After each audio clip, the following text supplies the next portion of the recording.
Hey guys, welcome back to the channel. This is story about what if Naruto has a phoenix sealed in him part 1. Before I start, please do support for more amazing content and comments for part 2. Do consider to subscribe my channel and share my video to your friends and check out the description as well. Let's start the video. Flash Kyuubi cage. Naruto was leaning against a wall. Feeling his spirit leaving his body. He was tired. Tired of the pain and tired of the loneliness.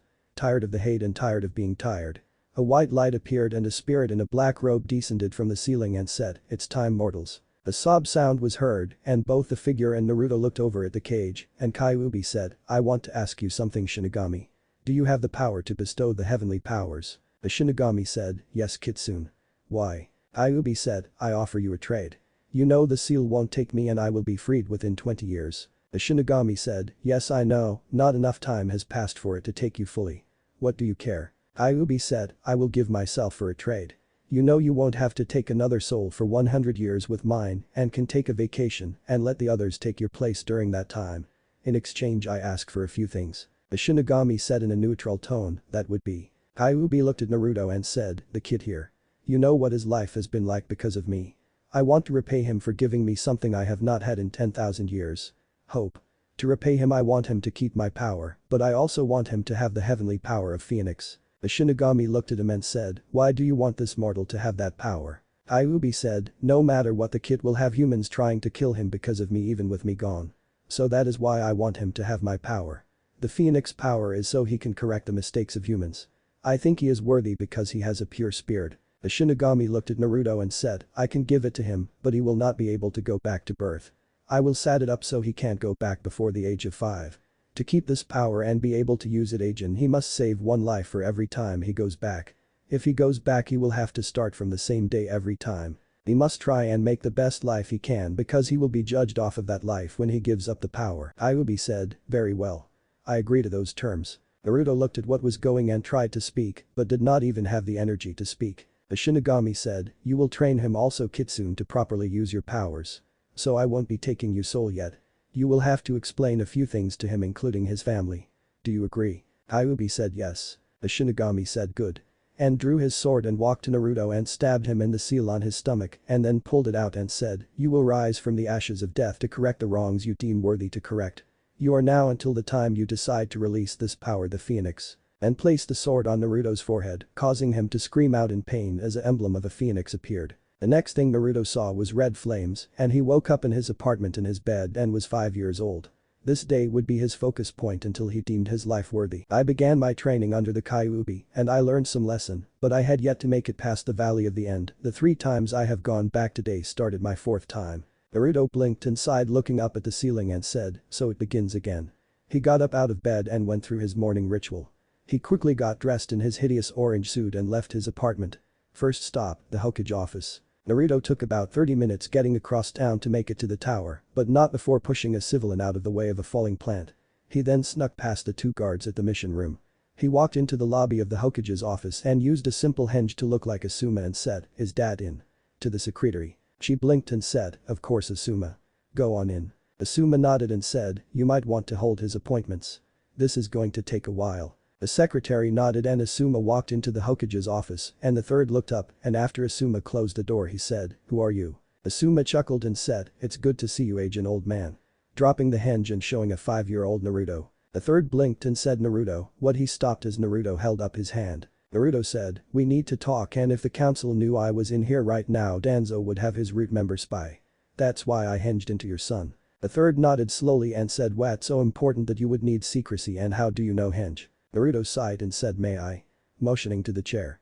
The third nodded and Naruto sat down and said, "This is a long story, so I already told your secretary to hold your meetings. That was your suggestion from before when I came back." The third said, "I never." He stopped when Naruto held up his hand. "Agent." Naruto said, "You never told that to me in this timeline. To make a long story short, and so you know this is not one of my simple pranks, let me tell you a quick story that only you know the whole truth. If I can do that then I will also explain the rest. It's the least you could do for the son of Arashi Kazama and the vessel of Kyuubi no Kitsune," he said with a smirk. The third blinked and paled and said, "How?" Naruto said, "It's best to start from the beginning, or as ironic as it is, the end or the Valley of the End. I was dying from Ichidori from Sasuke Uchiha. I did not believe my teammate would actually do it, so I powered down my Rasengan, but with the curse seal he had from Orochimaru and his desire for revenge against Itachi, he killed me. The Shinigami came to take my soul away, but Kyuubi made a deal with the death god. Since he would be free after 20 years because we had not merged enough, he offered his soul freely if the Shinigami would do two things.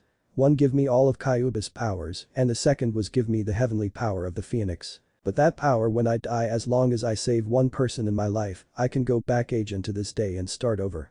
This is my fourth time. The first time Danzo killed me, the second time Orochimaru killed me.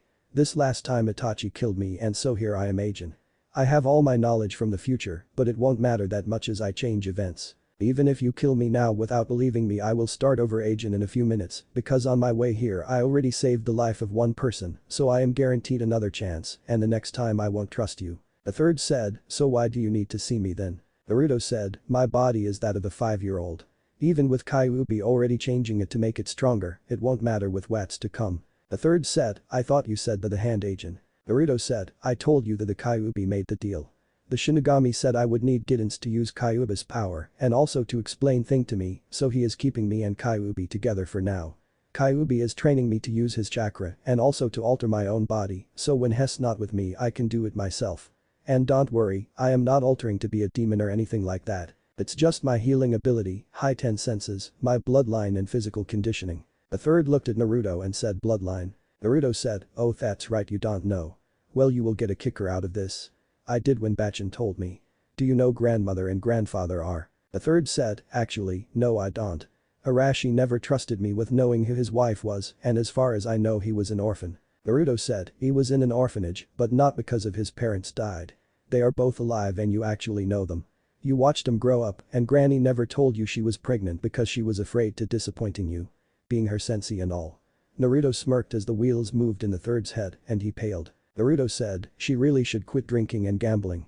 But if she did that, then her and grandfather never would have had dad. The third said, who was he? Naruto said, you have his book in your drawer under Ijinjutsu. The third chuckled, knowing exactly who then, and said, that is hard to believe that those two actually had a thing. Naruto said, from what I was told when I found out she was 15 at the time and you had sent them on missions together after her brother died. They got drunk. She made a bet and you can guess the rest. The third said, so what do you plan to do if with this info you have? Naruto said, certain events have to happen and can't be stopped. No matter how much I wish they could. The third said, and they are. Naruto said, sorry. I told you before and they blowed up in mine and your faces, so we won't do that again. I have actually told you too much, but since you will be dead when those events happen, I can feel a little safe.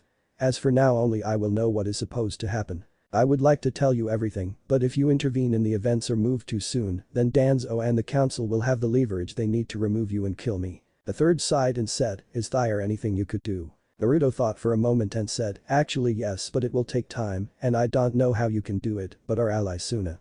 Strengthen the bonds between our village. It will make things easier later. If you have to arrange a marriage. The Kazekage has 3 children, Tamari, Kankuro and Gaara. The first 2 would be good for a political marriage maybe, but not Gaara. The third said, why not Gaara? Naruto said, he is a vessel also. The third paled and said, I was not aware of that. Naruto said, I had it bad, but he has it worst. The Kazekage actually brags about Gaara because he is Suna's secret weapon, so his seal is screwed up. The third said, why then do you want to have us ally with him? Naruto said, after his death things get better between us. If things are good then some things might change. The third said, I don't understand, but I will trust you for now. So what do you plan? Naruto said, I need to train my body and learn more skills. Even with what I know I won't be ready for what is to come with my current knowledge. The third said, what is it you need then? Naruto thought and said, my chakra affinity is wind. I know Kagebunshin, Rasengan, Henge, replacement, summoning, though I need to sign the Toad contract again. My taijutsu knowledge is good, but my body can't handle what I know yet. Kinjutsu is something I want to work on. Maybe I can get a new chakra control exercise beside tree climbing and water walking. That's my best skills. The first time I came back and died at 7. Then I died at 9, then I died at 12 agent because I made Orochimaru afraid of me. The third said, well, I might be able to get you a Kinjutsu teacher and a chakra control exercise, but it will take time. Naruto nodded and said, is Anko in the village? The third paled and said, what would you want with her? Naruto said, I want her to teach me her fighting style. I know all about her and Orochimaru's past. The third said, she is, but I can't promise she will teach you. Naruto said, leave that to me. If you hear explosions from the forest of death, don't think anything about it. The third said, why is that? Naruto said, I need to get her to train me, so what's the best way to impress a sadistic bloodthirsty nympho? The third said, do I want to know? Naruto said, you make her submit. The third said, but you are only 5. How can you make her submit? Naruto said, only physically, and Kyuubi can fix that. I am closer to 25 mentally. Also, you don't train under Arasanin for a total of 5 years and not learn a few things. The third said, I don't want to think about it. Naruto said, good. Saya. And started toward the door. The third said, don't you need some help? Naruto said, just work on getting the Kinjutsu and the chakra control exercise for me. Work on Suna also. I will work on the rest myself for now. And changed back to Asuma before walking out. The third sighed and said, I'm getting too old for this shit. Asuma walked back in and said, oh, before I forget. Do you know Kagebunshin? The third nodded and Naruto said, enjoy the paperwork, professor. And walked out. The third looked confused and asked, why would he need to know if I knew Kagebunshin and told me, damn it. And he hit his head on the table. He looked up and at the Hokage monument and said, you could have told me that's how you did it, Arashi. Naruto chuckled as he left the tower and cut down an alleyway still disguised as Asuma and started to release the hinge, only to be pulled into a kiss from a very good-looking Kurenai. Naruto, making the most of the situation, returned the kiss and took control of it before breaking the kiss and saying, you know. For someone who is the Genjutsu mistress of Konoha, you need to learn to detect a hinge. And he started to walk away only to be pushed against a wall with a kunya to his neck. Kurenai looked at him and said, who are you to ... miles per hour. She was stopped by having the position switched and having her lips engulfed into another passionate kiss. At first she tried to struggle, but after a few moments she gave into the lust and dropped the kunya and closed her eyes, enjoying the moment. Suddenly the presence left her lips, and when she opened her eyes all she saw was Asuma smiling, and he said, age is not the only way to learn about love. Also, you don't have to always be afraid of being hurt. Enjoy your life, Sensei Haim. And was engulfed in a swirl of flames. Kurenai blinked and looked around, trying to detect the person who was here a moment ago. Not detecting him anywhere, she fixed herself and went to grab her kunya, but saw it was gone, so she left the alleyway thinking about who and what that was. Anko was sitting on the wall of the forest of death eating a dango and was making a design of a snake with the sticks when she jumped to avoid a kunya. Anko landed and looked around and said, who are you? A chuckle from the fen said, a snake should always beware of a predator. Anko looked up and saw a man with blonde hair and about 6 foot tall standing on the fence. Anko said, who are you? The man chuckled and said, if you can catch me and make me submit I will tell you what you want. But I will also be hunting you. And he jumped into the forest. Anko looked around, not sensing anyone else, and jumped up and over the wall, beginning to hunt. Naruto thought, Kyu, you better start pumping your chakra into me. This is going to take a lot out of me. Kyuubi said, what do you think I have been doing since we got back, kid? Naruto thought, how come your voice is not all heavy and the demonic anymore? Kyuubi said, my hatred is gone and with it so is the malice in my voice. Naruto was about to think something, but jumped away to avoid a snake jumping out of the ground. Naruto snickered and said, you have to do better than that. Naruto felt a presence behind him and felt someone grab him and heard, what was that? Naruto smiled and said boom. And exploded, sending Anko into the air, only for 2 more of the guys that attacked her to appear and kick her into each other like a pinball. Anko sent out a snake from her sleeve and destroyed one and turned to the other, only to see her summon go up in a puff of smoke.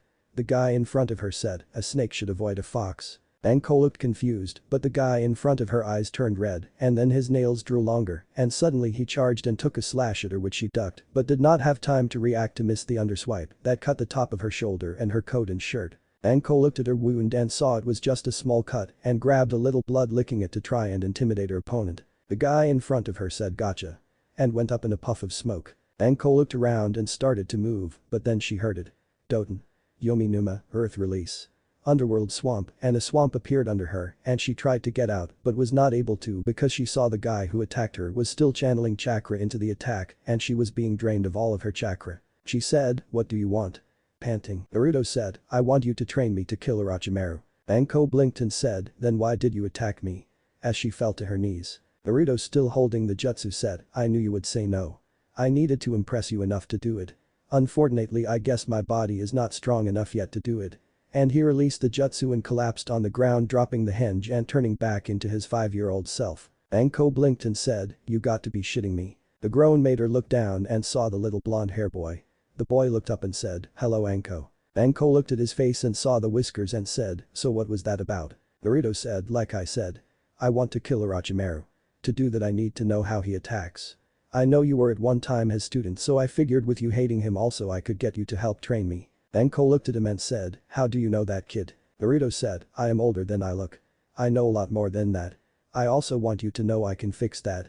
Pointing to the curse seal on her neck. Anko instinctively rubbed her neck and said, how can a little kid do what no one else can't? Naruto said, you know what I am.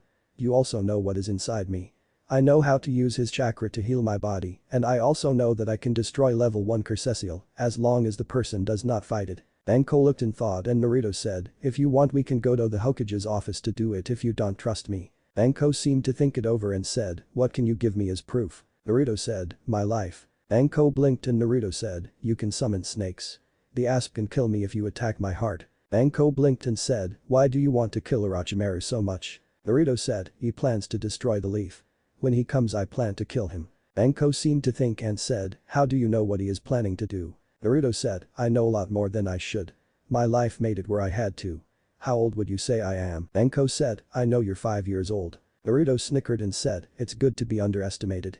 Physically yes, though Kurenai will probably kill me later for the kiss, but mentally is another story. Anko said, that's a good story and all, but why should I believe you? Naruto smiled and said, let's say me and you were friends in a previous life. Close friends that tell each other secrets about certain tattoos. Anko paled for a moment and said, that's a good one, kid. Naruto said, hey, it's not my fault you wanted to impress the guy you were in love with and had a tattoo of a viper put there. Too bad Hesuke. It was really well done. Anko looked pissed and said, give me one reason I should not kill you right now. I don't even know how you know about that. Naruto said, like I said, I know more than I should. I got 2 reasons why you should not kill me though. 1, you're turned on right now, and 2, you're tired of being alone. Hiding behind that mask and never truly opening up around someone. Afraid to be hurt, agent. Anko looked at Naruto and said, what was that about Kurenai a moment ago? Naruto stood up and walked over to Anko and said, oh, nothing much. She thought I was someone else and kissed me and I did this. And grabbed her hinging back into his tall blonde hinge before engulfing her lips in a passionate kiss, pressing her against the tree she was by and holding her there as he broke the kiss and jumped back and said, see you at the Hokage office. Before disappearing in a swirl of flames. The third was reading his book while he had 2 Kagebunshians doing his paperwork when a swirl of flames appeared in his office. At first he thought he might be getting attacked until he saw Naruto. He blinked and Naruto held up his hand and started removing a finger starting with 5. When he got to the last one a swirl of leaves appeared and Anko stood there looking like she was about to kill. The third said, I take it you found Anko. Naruto said yeep and I gave her an offer to remove her curse seal. Walking over to the window only to duck under a kunya that was thrown at him. Naruto turned and said, it was just one kiss. Anko said, I am going to skin you alive. And charged him only for him to duck under her swipe and grab her from behind, bending her backwards so she was level with his true height and kiss her agent on the lips. She fought back for a moment before giving in and returning the kiss for a second before she opened her eyes wide and breaking the kiss as he stood her up. The reason she opened her eyes wide was cause he put his tongue in her mouth. The third sweat dropped and giggled at the same time. Naruto after standing her up walked over to a chair and said, so, do you want that seal removed or not? Anko looked at him trying to decide to kill him or let him try and then kill him. Naruto said and impatient, just show me the damn seal already. I have other things I got to do today besides convince you to teach me. I need to find Kakashi, steal his book to get him to teach me Miss Jutsu. Piss off the civilians, buy me some weapons. Everyone in the office looked at him sweat dropping. Anko blinked, the third blinked, the 2 clones blinked. Anko said, exactly who is this little shit? The third angered her and said, how are you planning on buying weapons when you should not have any money? Naruto snickered and said, well, I have 3 ways to do it. 1, I can go to my family estates and open the vaults. 2nd, I could have you give me some money. Or 3, I could do this. Walking over to the picture of the Yondium bit his thumb before putting it on the picture. The picture started to morph and change and then suddenly a safe appeared and it opened. Naruto put his hand in and pulled out a few scrolls looking at them, tossing one to the third and said, I got about $1 billion here to play with. Anko looked at the third and said, did I wake up in another universe or something? I need a drink. Naruto said, wait till I remove the seal and I will join you. The third sighed and said, after you remove her seal will you leave me alone today? I feel like I need to retire or kill myself. Naruto said, you still have other things to work on, remember. The third sighed and said, I think I liked you before. Naruto sighed and said, I guess I am a little high-strung. Who old when your best friend and teammate tries to kill you? A man you try to stop from killing his family kills you. A man you respected as a grandfather being held down while his replacement kills you, and then the man who first ruined your life kills you for trying to save the friend that would later kill you. Tired old man. As he walks over and sits on the window sill looking at the Hokage Mansion. Anko looked over at the third and he mouthed later. He looks at Naruto and said, try telling us about it and maybe we can help. Naruto sighs and said, I already told you about the deal Kyuubi made with the Shinigami. When I came back the first time I tried to do it by myself. I thought if I could stop Itachi from killing the Uchiha clan his brother would not get fucked in the head and betray the village after Orochimaru offers him power. I learned then that I was not strong enough to stop him. The next time I came back I told you what happened and you tried to help me stop the Uchiha massacre. The council used it as leverage to have you removed and I tried to stop them saying it was not your fault. Danzo had his root members hold you down while he stabbed me through the heart. I came back agent and this time you had Jiraiya take me to train away from the village. We met Tsunade and she did a blutist when I got hurt. It was that blutist that showed we were related and how it came about.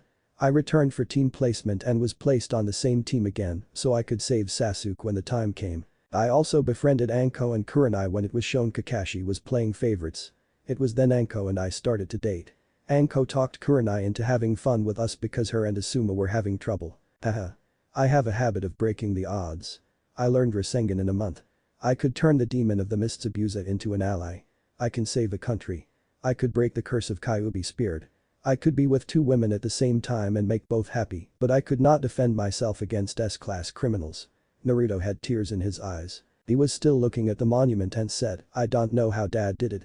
To save a village by sacrificing his son. I guess that's the difference between us dad. You were willing to give everything to do it. Somehow I must do the same. I wish you were here to guide me dad. Starting over sucks but dying knowing you failed is even worse. The third said Naruto, what is it you hope to do? Naruto sighed and said, my first life all I wanted was to be Hokage. To show the village I was not the demon they thought I was. For 12 years I did not know why they hated me. It took 12 years, but I finally started making friends. It was one of the first I thought of as a friend that was my downfall. I thought if I could save him then I would not have to lose my friend's agent and fail them. I then tried another way to save him by taking out the source of his betrayal Orochimaru. I don't know what to say or do anymore old man. I figured since I remember everything I learn I can get strong enough to stop him. Not to mention that damn group Itachi goes with 9 seconds class criminals after me, so I need to be strong enough to stop them also. The third sat quiet for a moment and Anko said, why do you care for this friend of yours so much anyways? Naruto said, even though he acted like he hated me and called me an idiot and made fun of me all the time. Had the attention of everyone, he was also the first beside the old man here who actually accepted me somewhat. Anko said, so you want to save him for accepting you, but he treated you like shit. Perhaps you are an idiot. If I was able to do what you claim you could I would learn everything I could and then I would start over and show all the idiots that you are actually better than them, but hey, that's just me. Naruto looked at her and said, perhaps you're right. What do you think old man? The third thought for a moment and said, is there a limit to how many times you can come back? Naruto said, as long as I save one life each time no, unless I give up this power. Why? The third was silent for a moment and said, how strong would you need to be to take out Orochimaru and those S-class criminals? Naruto thought for a moment and said Orochimaru when he was with them was the weakest and he killed 2 Kages in less than a month. I would need to be stronger than a Kage. Anko said, what about with your demon chakra you used when fighting me? Naruto said, it's a double-edged sword. By the time I would have to fight Orochimaru, I would only be able to use at most 3 taels worth of power. If he uses that damn 5-star seal on me that option is useless agent. The third said I have a plan that could work, but it would take a lot of time. Fortunately that is something you have a lot of Naruto. I agree. There are events that must happen. The Uchiha clan is one of them so don't even worry about that. Also you must choose wisely who you tell. Instead of doing it like you did today when you come to me I want you to repeat this saying. Ready? Naruto nodded and the third said, a monkey will climb higher to avoid a snake. Even with a frog and a snail's help he may not climb fast enough. A fox can kill the snake, but only with the strength of a snail, the agility of a frog and the wisdom of a monkey. Naruto thought for a moment and said, I get that one. Using the summons as a reference. What is your plan old man? The third thought for a moment and said, your plan for Suna is a good one, but that is a bonus. Getting stronger would be wise, and to be Kage level you would have to be trained in everything. It could take a long time to do this. Do you understand this Naruto? Naruto nodded and said, so get stronger and strengthen the bonds between us and Suna. What else? The third thought for a moment and looked at Anko said, well as luck would have it, you also will have the dream of every man. Anko narrowed her eyes and said, what do you mean? The third chuckled and said, when you plan to make your move, you will need to work on restoring your clan Kazama. Anko blinked and said Kazama, as in. Naruto said yes, Arashi Kazama the Yondaime was my father. Anko said, I thought you were losing your mind, kid. Naruto sighed and said, so get multiple wives. What else? The third thought for a moment and said, since you said the 5-star seal, you must have had some run-in with it, so you need to learn sealing, kinjutsu, ninjutsu, taijutsu, jinjutsu, strategy, stealth, medical jutsu, as well as other aspects of your life. You must learn to be a ladies' man. Learn about each of the women you want to marry. Also you will need to leave this village and go to others to learn their village secrets. Find out who is Orochimaru's allies and also anything you can about them as well. Naruto said, anywhere you think I should start first. The third thought and said, what is your worst? Naruto snickered and said Jinjutsu. The third thought and said okay, good place to start. Naruto said, when do we begin? Anko said, what have we done? Naruto woke up in his bed and looked at the roof and said, I really hate those tiles. As he got ready for the day heading for the Hokage Tower. On his way he shoved a guy out of the way and quickly walked into the office, not even hinging. A couple of guards tried to stop him along with the secretary. Not a good idea. Naruto placed a Jinjutsu on all three, making them think they were in one of Jiraiya fantasies. When Naruto walked in, the third looked up and said, Naruto, what can I do for you today?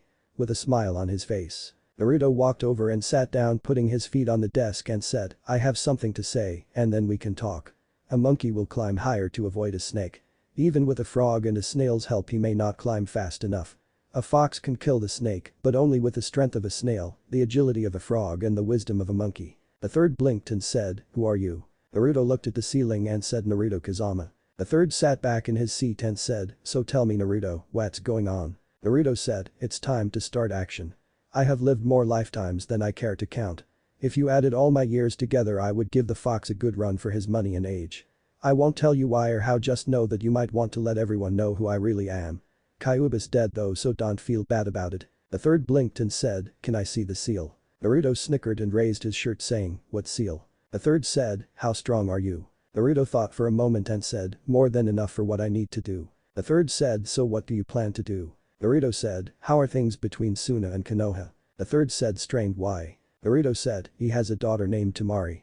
Arrange a marriage with her and the son of a cage. The third said, why would I do that? Naruto said, once the council finds out who I really am and my bloodline added to the fact Kyuubi's dead, they will jump at the chance to initiate the clan resurrection laws. The third thought for a moment and said, what bloodline? Naruto said, give me a moment and I will activate it and show you. And closed his eyes, and the third felt Naruto's chakra go up and after a moment died down. Naruto then started forming hand seals and walked to a plant on the side of the room and said growth, and the plant suddenly grew 3 feet tall. Naruto turned and said, long story short, that is not the only cage blood I have. The third blinked and said, I think that this might be a good idea.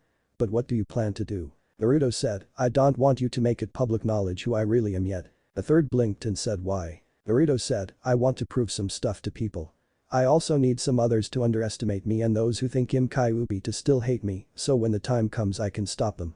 Until then I want you to keep it a secret. The third said, what exactly are you going to do? Naruto said, train my body. The third said, what exactly does Orochimaru have to do with this, Naruto? Naruto said, when the time gets closer my friend you will know. I can't tell you without screwing things up too much. Oh, keep everyone but Anko away from the forest of death. As he headed toward the door. The third said, why Naruto? You got to give me something. Naruto said, I'm going to live there. As for giving you something, how would you like to spend more time with your grandson? The third said, I would love to, but. Naruto looked at him and said, enjoy your life my old friend. Use Kagebunshin to do paperwork and have a good life. I will try to stay out of your way and not cause trouble for you until it's time. The third said, Naruto. What do you plan to do? Naruto said, I will be training. The day my age group is supposed to take the finals for the Genin test, put me as a new student. I will be back then. It will look like I am gone until then. The third said, Naruto, wait. I'm sorry. Naruto smiled and said, I promise you my friend. When the time comes the years you protected me will be restored and I will save everyone I can. Just get that marriage to Temari set up and don't tell them anything about me, except I am the last of my clan with a bloodline. The third nodded and Naruto walked out. He quickly changed into Asuma and headed toward the ally, only to be grabbed by Kurenai Agent. 10 minutes later he left the ally and said, till we meet Agent Beautiful Sensei him. After that he was not to be seen by anyone for almost 7 years. Time skip 7 years. The academy. Iruka sighed as he read the note the Hokage sent him this morning. Apparently a new student would be here for the finals today. He refused to tell the name, but said he would be unique. He looked at his class and someone knocked on the door. He went to the door and said, can I help? He stopped when he saw the figure standing there. The figure was nearly 5'10" and 160 pounds. He had a pair of black pants on, a sword on his left side. A black vest unzipped except the very bottom with no shirt underneath. Blonde hair that was trimmed to where it was only about 2 inches tall and spiky. His eyes were blue, but had a small red ring and slitted pupils. He had scrolls all over his vest, as well as what looked like seals on his hands. He had a shuriken and 2 kunya holsters on. His legs. You could see his chest, and it was what could be described as one word. Ripped. The figure said yes. The Hokage said I was to take the test today. Iruka blinked and said yes, what is your name? The figure smiled and said Naruto. Iruka wrote that down and said Naruto. Naruto said Uzumaki. Iruka sweat dropped and then paled, dropping his pen before he said right. Anyways, find a seat. Naruto nodded and walked to the back of the class, ignoring the looks he was getting. He sat down and Iruka said, okay class. To become ninja you must pass this test to show you are ready. When I call your name please come to the other room to test. And so they started to take the test and then it finally came to Naruto's turn. Naruto walked into the room and the Mizuki said don't I know you from somewhere kid. Naruto looked at Mizuki who was away from Iruka and channeled chakra into his eyes and changed color to red and then disappear returning to normal and said, I've been around. With a smile. Mizuki pointed his finger and Naruto said, so what's the test? Iruka saw Mizuki pointing but did not know why and said, do at least 2 bunshin. Naruto said, can it be any kind? Iruka said sure. Naruto just nodded and 5 Kagebunshin and Iruka blinked and said, you did not use hand seals. Naruto said nope and grabbed a headband before leaving to join the others. After he was gone Iruka said, what's wrong with you Mizuki? Mizuki said, it's the Kyuubi brat. Iruka said I know it's him, but why are you freaking out? Mizuki said, I know what I saw. It's him. The Kyuubi. Iruka sighed and said, I think you are crazy or something. I mean it's been 12 years and nobody has died and I am giving him the benefit of the doubt. Besides the Hokage knows Hessier. Why else would he tell us he was arriving? Mizuki said, he was waiting to kill us. Now Hess back and I am sure he is ready to do it. Iruka sighed and said, we can't do anything about it now. Let's go finish our job. Mizuki sighed and then followed Iruka to class. When they got there Iruka said well done. All of you who pass come tomorrow to be assigned your team. And started to leave. Naruto waited until everyone left, then he left as a swirl of flames. In the Hokage office the third was sitting looking at the people he chose to be senseis for this year's Genin. Asuma, Kurenai, Kakashi. The third sighed and started to say something when a swirl of flames appeared in his office and everyone jumped back never seeing someone arrive like that and the figure standing there said, thanks old man for keeping the place going. I am back. The third chuckled and said, welcome back. It's been too long Naruto. Naruto looked at the ones there and said, you ready for the real fun to begin old man? We have less than 6 months before the village will be attacked. Everyone in the room tensed and the third sighed and said, so you ready? Naruto sighed and said, it's good to see you all Agent Kakashi, Asuma, Kurham. Everyone looked confused and Naruto went to the window and said, can you get Ibiki and Anko? When they get here I will tell everything. The third nodded and ordered the two to come. While they were waiting Kakashi said, how do you know who we are? Naruto said Sharingan had a Kakashi, Jounin, student of Arashi Kazama. Said to have copied over 1000 jutsu. Only original jutsu the Chidori, hurts like a bitch, summons dogs. Asuma Saratobi. Son of the third Hokage. Wind manipulator and one of the Firelord Temple Gourds. Specialty trench knives in hand-to-hand combat. Yuuhi Kurenai, Ice Queen of Favorite attack is the Treatment of Death. Age 20. Favorite color is blue and favorite flowers are jasmines.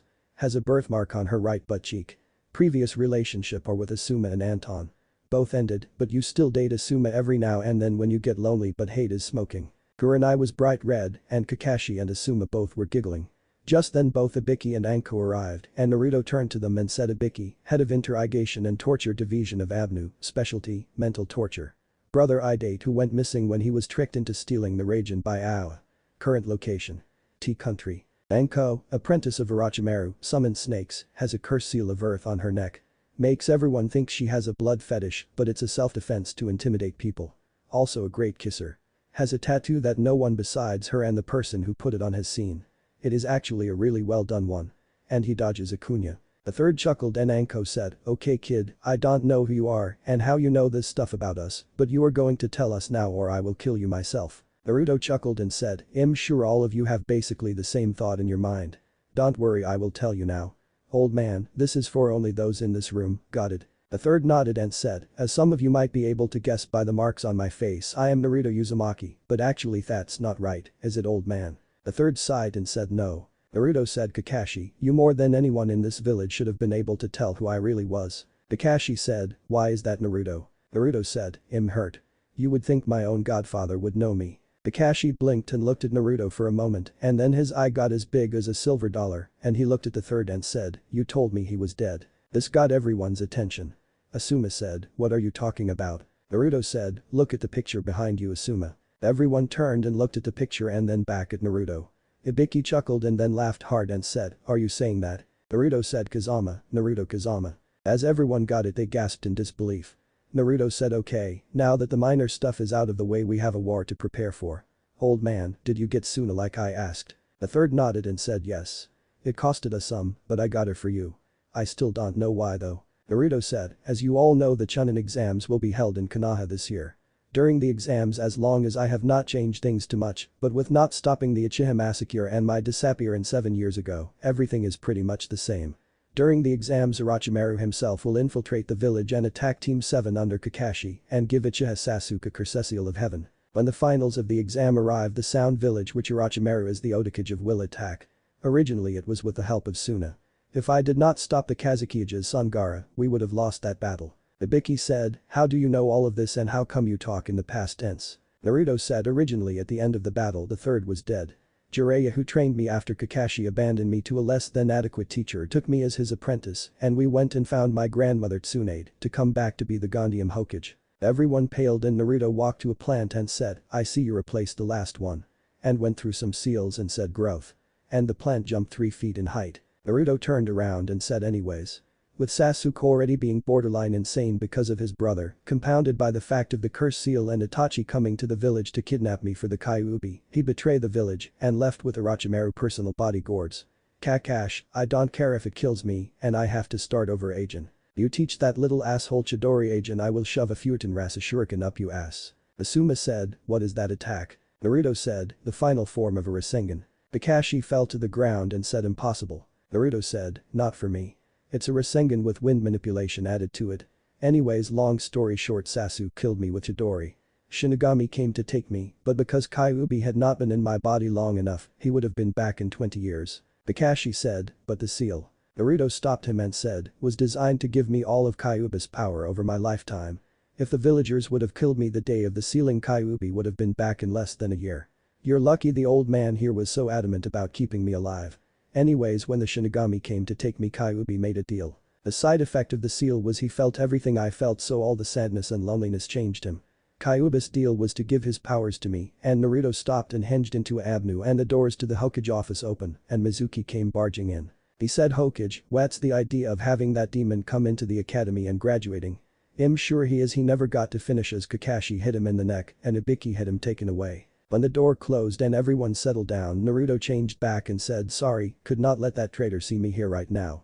By the way Ibiki, you might have Avenue keep an eye on him. I know originally he had me do it, but since I passed he may use someone else but Hess after the Forbidden Scroll. Orochimaru promised him power. You know when his teammate suddenly died under mysterious circumstances? He was trying to impress the Heba team at the time. Well where was I? Now I remember, Kyuubi gave me his powers and the Shinigami gave me the power of the Phoenix of Legends. Every time I die I am reborn to a day when I was 5 years old and remember everything that happens. I have had a lot of lives learning. Here in this village and others. A third said, if what you said is true Naruto then we have to. He stopped because of a massive amount of Kai. Naruto said, that is why I did not tell you earlier old man. If we start preparing then Orochimaru spies will find out and tell him. He has several in this village. Even with all my lives I still have not gotten to know all of them. The only course of actions is to set up for certain aspects. He has spies on the council, hospital, this administrative building, the academy, Avenue, hell I know Root has alliances with them, but it's next to impossible to prove. Danzo is someone I would love to kill.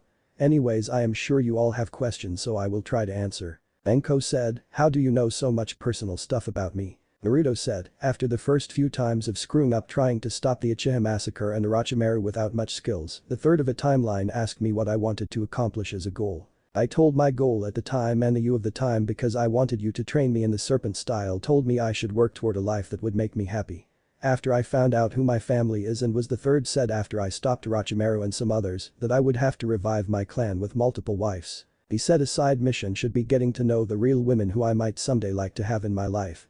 One of my lives I helped you incur him emotionally and we dated some. Asuma said sound like more than dated. Naruto said relax. I may know details of both the lovely ladies here, but I have never been past kissing. I refuse to go past that point until I actually get married. The reason I know about those embering details is you should not drink with someone who can't get drunk. Kurenai said, so you know about my birthmark because I got drunk and told you about it. Naruto said, actually no. You got drunk after Asuma was killed and you went into labor and I had to deliver it. That's how I know about your birthmark. Enko said, what about me? Naruto shivered and said, I know things about you that would make Orochimaru blush if he could and was not gay.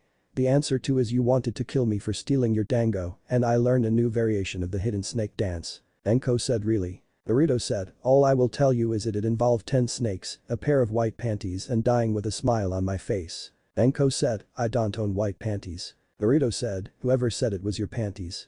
You tied me upside down with your snakes in the female avenue dressing room butt-ass naked and made me watch you and another woman change for 9 hours. I had so many nosebleeds in that room that my regenerative abilities finally gave out and died from blood loss. Kakashi said amateur. Naruto did a sign and said harem jutsu. And 20 naked blonde women appeared sending Asuma, the third, Ibiki, and Kakashi flying backwards. Naruto then said, at least I did it from a real woman.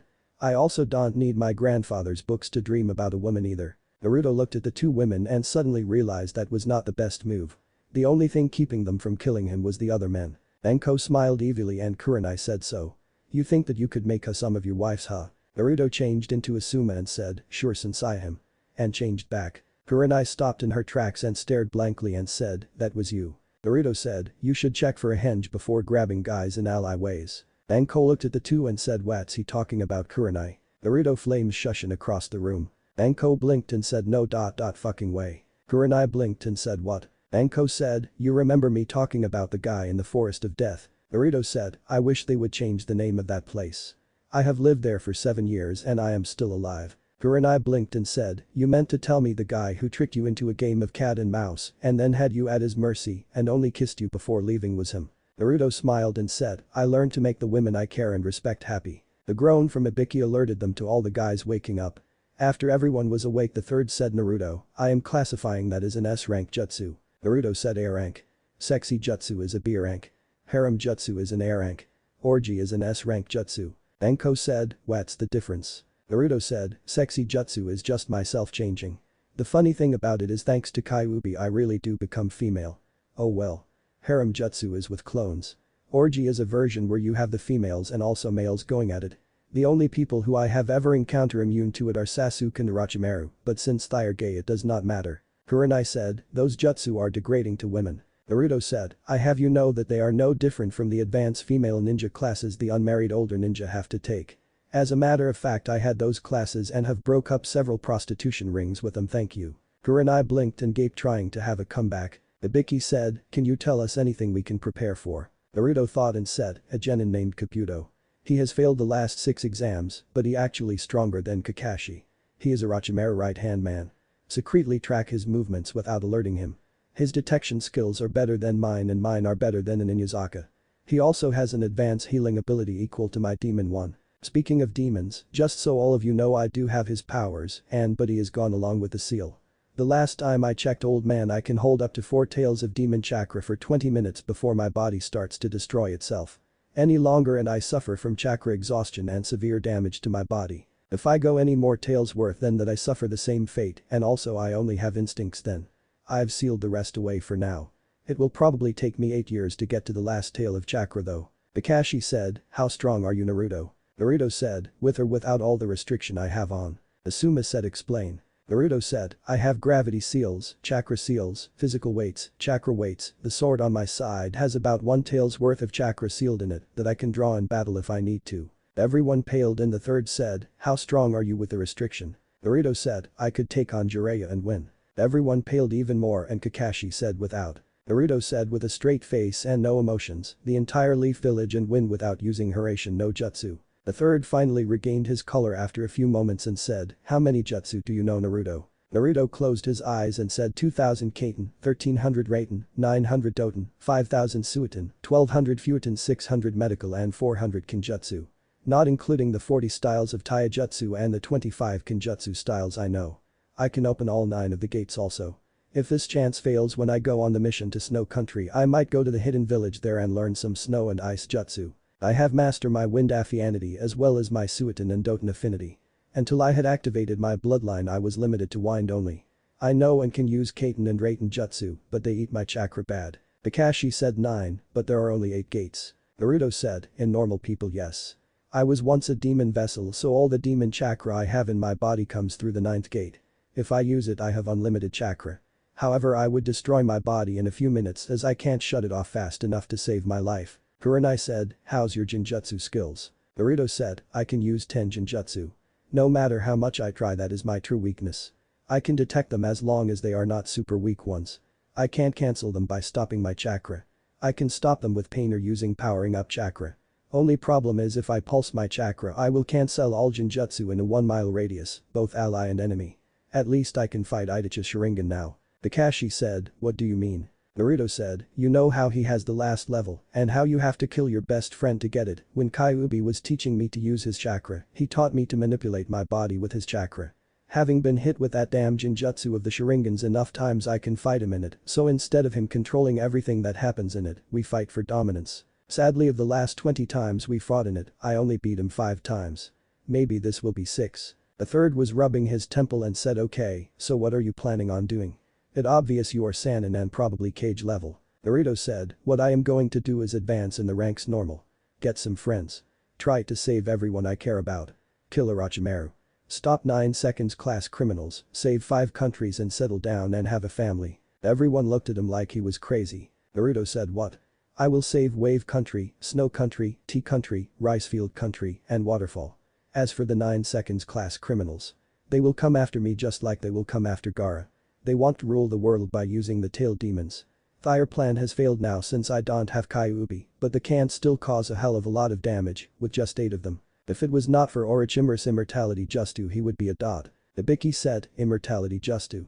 Naruto sighed and said that's why he is coming here besides destroying the Leaf Village and killing the third. He wants Sasuke because he has created a bastardized version of the Heavenly power I was granted, except instead of going back in time he goes into another body that he controls. With the help of the curse seal and drugs he puts in the bodies, he could give me a run for the money for a while. If he gets Sasuke before Sasuke gets strong enough to fight it, he will be near impossible to stop. Kakashi said, then why don't we just train Sasuke to be stronger? Naruto said, it's not physical energy I'm talking about. Sasuke with the help of the Sharingan and some of my lives, was able to take over Orochimaru's soul, but only when Orochimaru waited till Sasuke was over 16 years old. If he takes it over before then he succeeds. I don't know all the details, so I can't help you. The only options are A. Stop Orochimaru during the exams. B. Kill Sasuke. C. Kill Orochimaru before he changes and destroy his entire body, or some of his followers know how to implant his soul into their bodies, even after he is dead. D. Kill them both. There is no middle ground.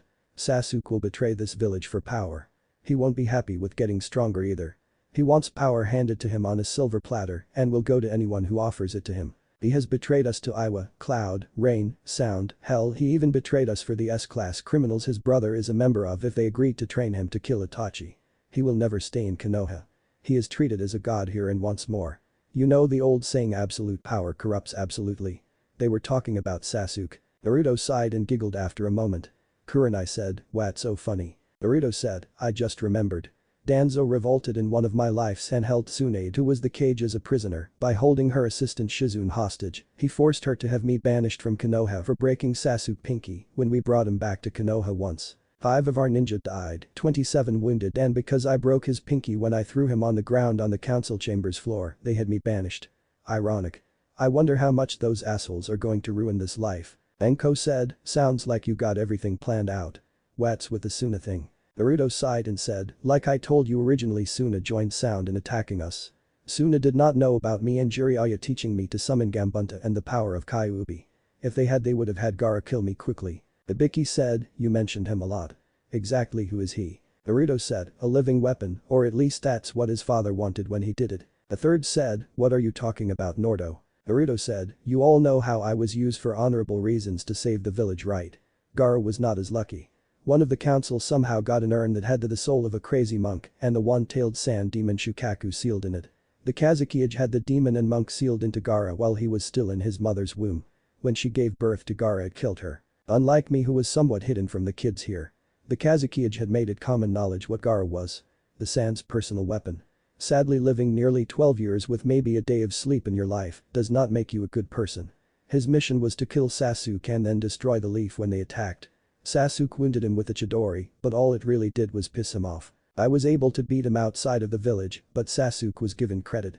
Who wants to see the plague of the village as a hero? The third thought for a moment and said, then why did you want the arranged marriage to strengthen ties between us? Naruto said, Orochimaru will kill the Kazakiage. One way or another and impersonate him here during the finals. It's too much of a convenience to be by you during the attack. After everything calms down and Gaara losing to me, he becomes the new Kazakiage of the Sand. I am one of the only people he would ever trust after that. Damari is his older sister and she is one of 3 people he cares truly about. Kankuro, his brother, and me are the others. I plan to fix Gaara's seal when I see him to get rid of Shukaku influence on him. That will make him more friendly with me, and with Tamari being engaged to me, he will respect the leaf since I am from the leaf. Tamari is also a nice woman and the only people who would date her are either trying to suck up to Gaara or just want to use her. I actually care for her and want to see her happy. The only other guy to ever be halfway decent to her in all of my life was Shikamaru, but they have a love-hate relationship and after she got pregnant he left her. I would not do that to her, so that's why I was willing to do this. I would have tried it even without the politics. Everyone seemed to accept his answer and the third said, so what do you want to do? Naruto said, team placements are the same always as they would have been. Kakashi has Sasuke, Sakura and me. Kurenai has Kiba, Shino, and Hinata. Oh, and Kurham. Hinata is a fragile egg. You will try to baby her, but actually letting Anko train her a little will bring her out of her shell. Just a thought. The last team will be the next Inashikacho group under Asuma. If you can work with your teams on speed and endurance to prepare them for the war. That in chakra would be all the training I suggest to help them be stronger. The rest is up to you. As for a mission. I only really know about Team 7's mission under Kakashi. Give us whatever you feel like, old man, until a C-rank mission to wave comes in. When it does, I request that mission. I might be able to get us 2 strong ninja to help. The third said, and who would these 2 be? Naruto smiled and said, the demon of the mists Abusa and his assistant Haku, who also has a bloodline. The third said, I agree to the mission, but I won't agree to the missing nin until I speak to them. I will give them free leave though. Naruto said, that's all I ask. Before I forget, don't call me Kazama in public. I don't want the wrong people to know until it's time. Right now word should be spreading around town the demon is back. It really won't affect me much. One of the genjutsu I know allows me to do my shopping and stuff. Also, I will not show my true skills, Kakashi. I will use simple henge, replacement, Kagebunshin since I can't do regular bunshins, tree climbing and water walking. Well, it's getting late and I have a novel to finish reading, so I need to head home. Kakashi said, Naruto, wait. Where do you live? Naruto smiled and said, oh, the Forest of Death. I built me a home there. The only ones who actually go there without being ordered are Anko and the old man. Saya. And disappeared in a swirl of flames. Kakashi said, Hess joking, right, and what is with that shushin? The third said, actually no. When he came to me at the age of 5 and told me about coming back, he asked me to keep everyone but Anko out of there. He really does live there. As for the shushin, I don't know. Anko said, I just got a new hobby. Kurenai said, what's that? Anko said, he has lived there for 7 years and I only encountered him one time in all those years. I am going to find him and his home. The third said, I can help a little. I know it's not in the South Quadrant. I checked it myself looking for him after the Uchiha massacre. Anko said, I also know Hess not in the East Quadrant also. That means I have 10 square miles to look for him in. Kurenai said, when you find it let me know. I want to see it. With an evil look in her eye. Asuma leaned over and said, I have not seen that look for 7 years now since she came and asked me about calling her sensei him. Ibiki said, well, I got some avenue to order around. I got the feeling I am going to have some people to have fun. I mean torture soon. As he left. Kakashi looked at the third and said, is he really related to the Sanins? The third said truthfully, I don't know, but with that bloodline I say it's a good chance Hess related to one of them. Kakashi nodded and said, I am going to have fun with this team. Before leaving in a swirl of leaves. Asuma said, you know when Tsunade finds out about Amishi is related to her, you're dead right. The third said, at least thanks to Naruto the last 7 years have been good. Asuma looked confused and said, what do you mean? The third chuckled and said, he told me how to do all my paperwork in a fraction of the time. Asuma said, really, how? The third said, Kagebunshin. Asuma faulted and after picking himself up said, that's so simple, I wonder how you never thought of that before. The third said, rub it in, why don't you? Asuma laughed and left. The third sighed and said, so what do you both want? Kurenai said, answers. The third sighed and said, I'm getting too old for this shit. Very well. I will answer what I can. Both women nodded and so into the night the interrogation went. In the forest of death assertion blonde sneezed every few moments. The next day at the academy everyone was sitting in class waiting on Aruka to come in. Each person was doing their own thing. Some were interested in others. Most of the fangirls in class were busy looking at two people. Sasuke and Naruto. Sasuke because he is the last Uchiha and Naruto because he is a mystery and had the whole baddest swordsman look about himself. It helped the fact that he was a baddest swordsman, but no one actually knew that. Today his look is different than before. Today he had a black pants and his sword and a black vest unbuttoned with and no shirt underneath, but a blue sash around his waist to cover where the seal was supposed to be. He had a black wrist guard on each hand and the seals were still on each hand. Think Vaughn from Final Fantasy Shi. Sasuke was looking at Naruto from the corner of his eye every time his fangirls looked away for a second. I would go into his thoughts, but since they are a broken record I will only play them once.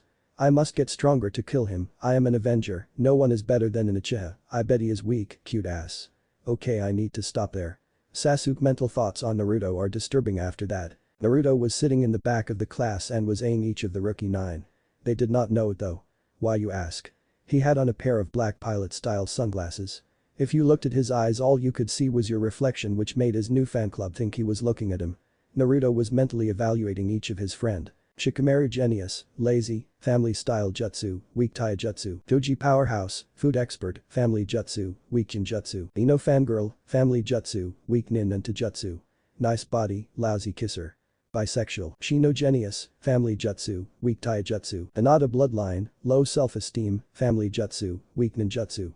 Controlative possessive disorder. Want to control all life. Kinky, Biba high 10 cents, family jutsu, weak jinjutsu, Sakura fangirl weak nin and taijutsu, multiple personality, great medical if trained, sucks in relationship. Killed myself after I kissed her and saw her naked. Could not even touch her. What the hell did I ever see in her anyways? Sasuke traitor must die. Psycho, weak in Sealess Jutsu and other bloodlines. Weak Jinjutsu Sharingan cancels them so if he has them on useless. Naruto sighed and thought may have dated those three, but never slept with them, thank God. Ino wants a guy who is also bisexual and is willing to show whole body to get a guy. Hinata wants to chain you up and control everything. She actually tried to tell me when to go to the bathroom. Sakura, it is actually a good thing she has a big forehead. If anyone would have thought to look they would have seen the Jinjutsu on her body. Her never developed and puberty hit her hard elsewhere. To have a monthly twice a month. No wonder she is always in a bad mood. Mentally if I dated any of them agent I would kill myself. Anko was right about me getting to know the women I would like to maybe spend my life with. Naruto was brought out of his thoughts by Ino who had walked over and said hi I'm Ino. Naruto thought of something and said Ino, even though I just met you I bet you I can tell you almost everything about you. If I can would you do me one request? Ino was blushing and said anything. Naruto said, you work in a flower shop love lilacs, like Sasuke, but you also like girls, want to find a guy who would also like girls and guys, and hopes to embarrass your parents by changing you family business into a Icha store and has the entire collection in you closet under the floorboards. Am I right on most of it? Everyone in the class was looking at them and Ino was red with embarrassment. Naruto decided to cut her some slack and said, if I am right on at least one thing, then I also know things about others like that. If so I have a list for you that you should use to find a true soulmate. My request is that you go down this list and date all 5 names at least once and make it a real date. You can't say no to dating them based on age, weight, or looks, and you cannot say the name Sasuke once on them or compare the date to Sasuke. Deal. I promise you that one of these is your soulmate holding out a list folded over. Ino looked at it and then at Naruto and then the list and then at Sasuke and said deal. Grabbing the list. Naruto grabbed her arm and said, remember you have to give each person a real chance. I will know if you don't and since I can guarantee I will be on a team with Sasuke I will tell him on you if you break your word. If you really like him then you don't want him thinking you're a liar. And released her making her walk over and sit down. Shikamaru said, that was troublesome. You set her in a perfect trap and never met her before. I bet you even set her up with the biggest losers there are.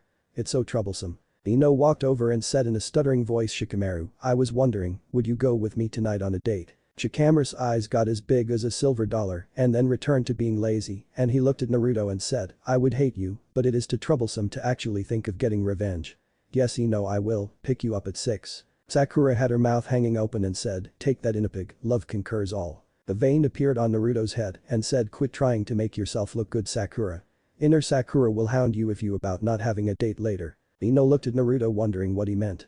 Sakura was pale and sat down leaving everyone to wonder what he was talking about. Naruto sighed and said, "Hey Kiba, do me a favor." Kiba looked at him and said, "Why should I do you a favor and how do you know our names and so much about Ino?" Naruto said, "Simple actually, I heard all of your names yesterday during the testing, I know so much about Ino because I heard her family business in town, as for anything else I know about her that may or may not be true is I can read people like a book.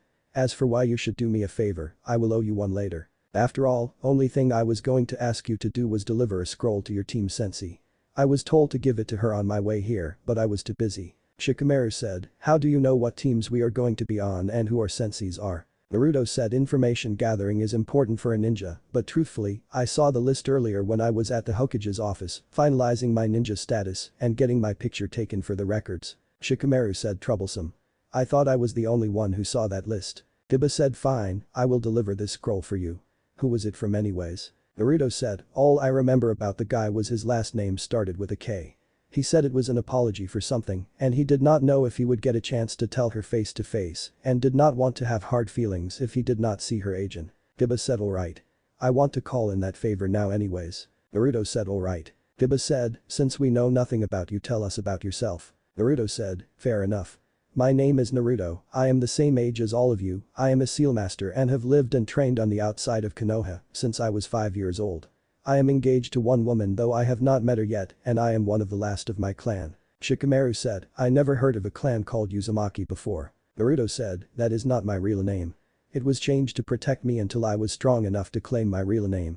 I will not tell you what it is no, but I will tell you it is one of the founding clans of Konoha. Well, Iruka's here so let's meet our teams." Favors filled Kiba, "Thanks." And leaned back propping his feet up on the desk and waited. Iruka walked in and said, "Okay, I want to congratulate all of you." Naruto raised his hand and Iruka said, "Yes, what is it Naruto?" Naruto said, "Where is Mizuki sensei? I was sure he would be here today." Iruka said, "Mizuki is no longer with us. He was caught breaking into the Hokage's office last night. Apparently he was going to defect from the village." Naruto smirked to himself at that. Iruka sighed and said, "As I was saying, the life of a ninja is not an easy one.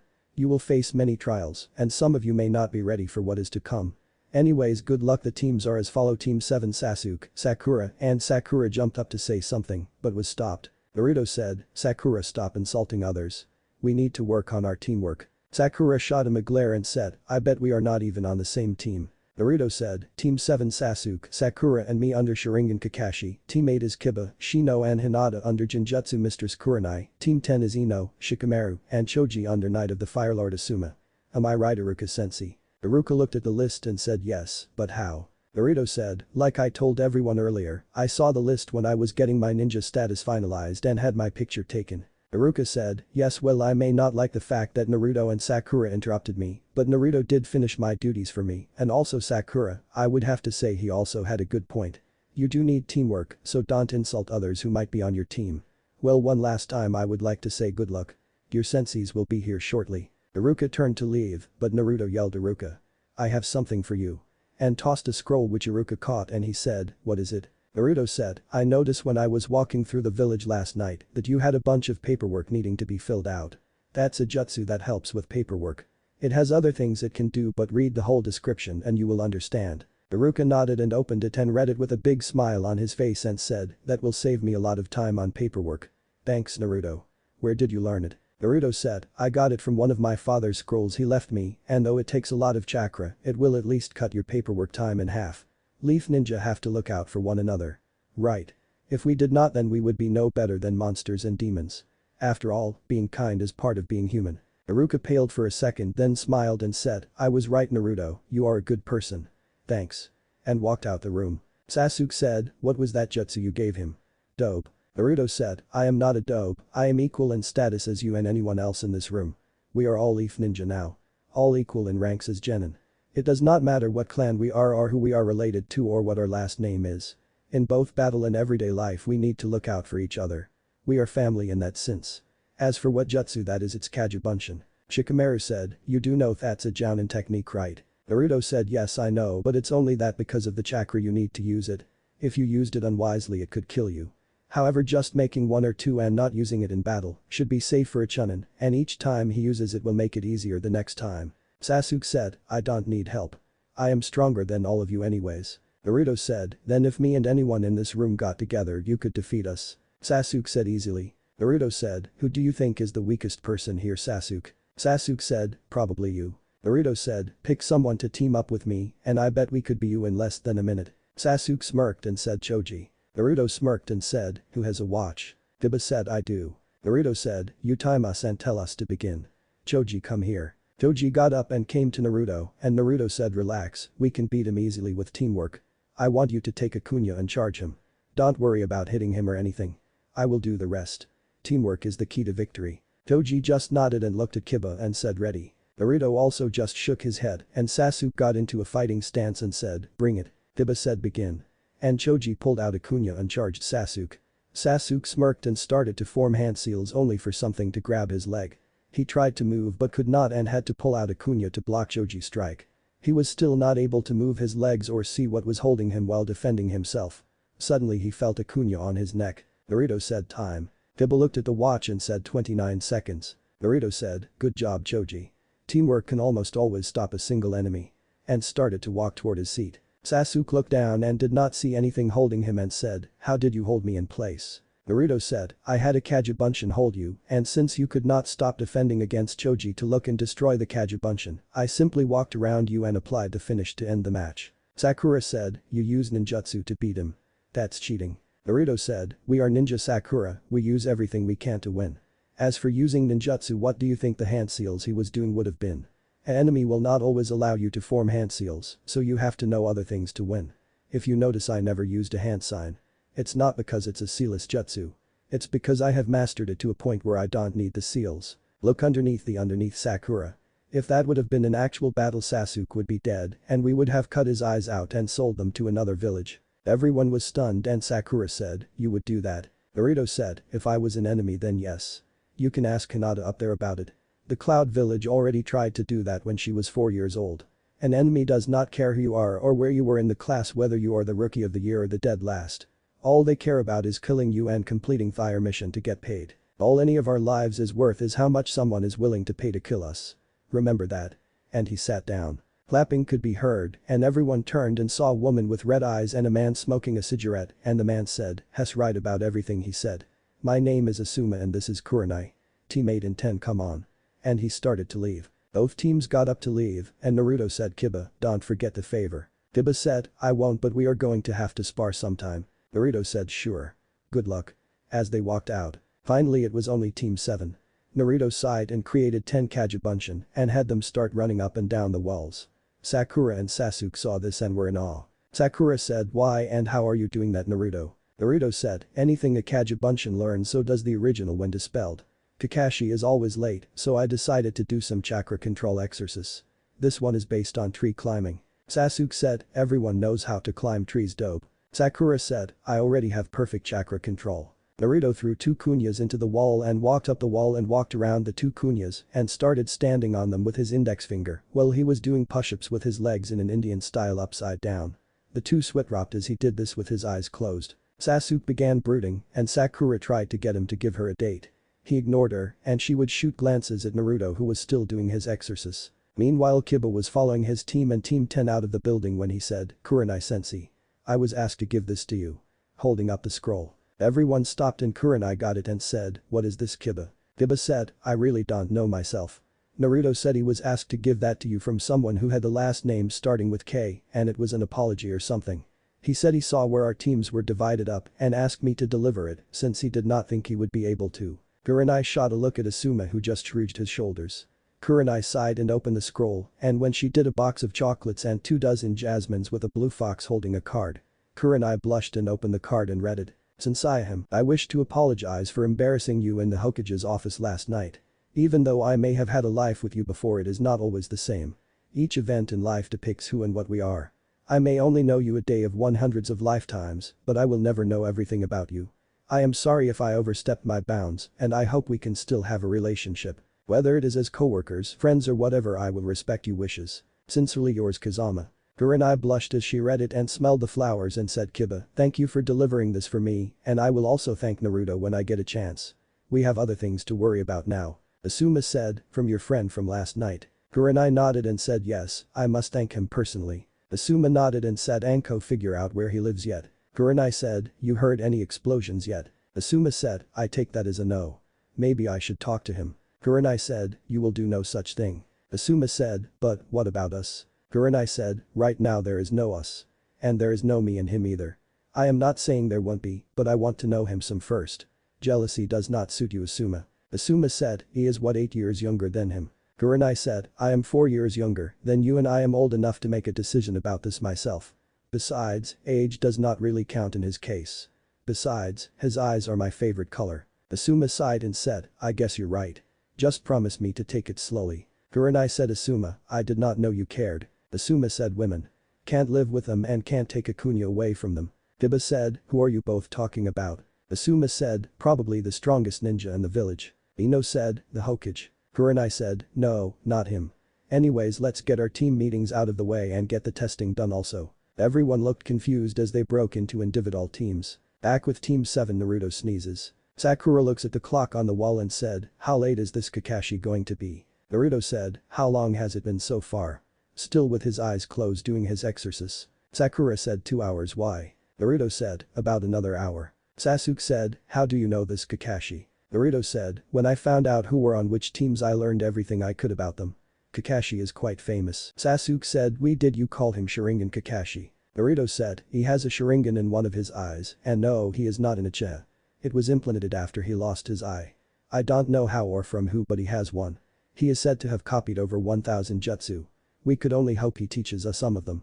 However, Naruto was thinking, I will actually be surprised if he knows one that I don't besides Chidori. Sasuke, just HMPD. Naruto sighed and said, Sakura, why did you become a ninja? Sakura said, for someone who seems to know everything you don't know that. Naruto said, I'm sorry, I was trying to be friendly and a teammate. You became a ninja to impress Sasuke and defeat your rival Ino, who was going to be a ninja. You are the first female in your family to ever be a ninja, and you believe that Sasuke will save you from any enemies that attack us. Answer me this, Sakura.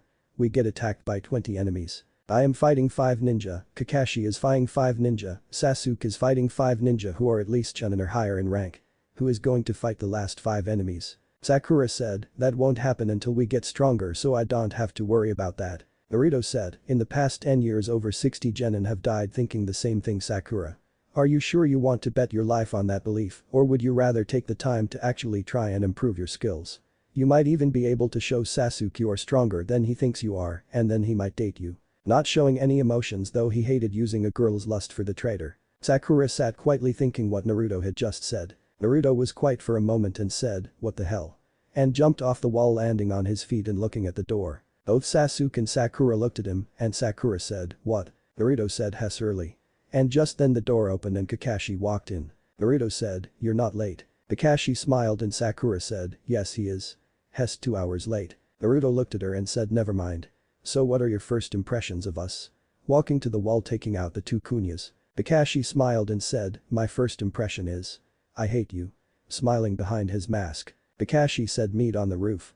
And disappeared in a swirl of leaves. Naruto disappeared in a swirl of flames leaving Sasuke and Sakura confused. When Naruto got up there he said, what's the deal, Kakashi?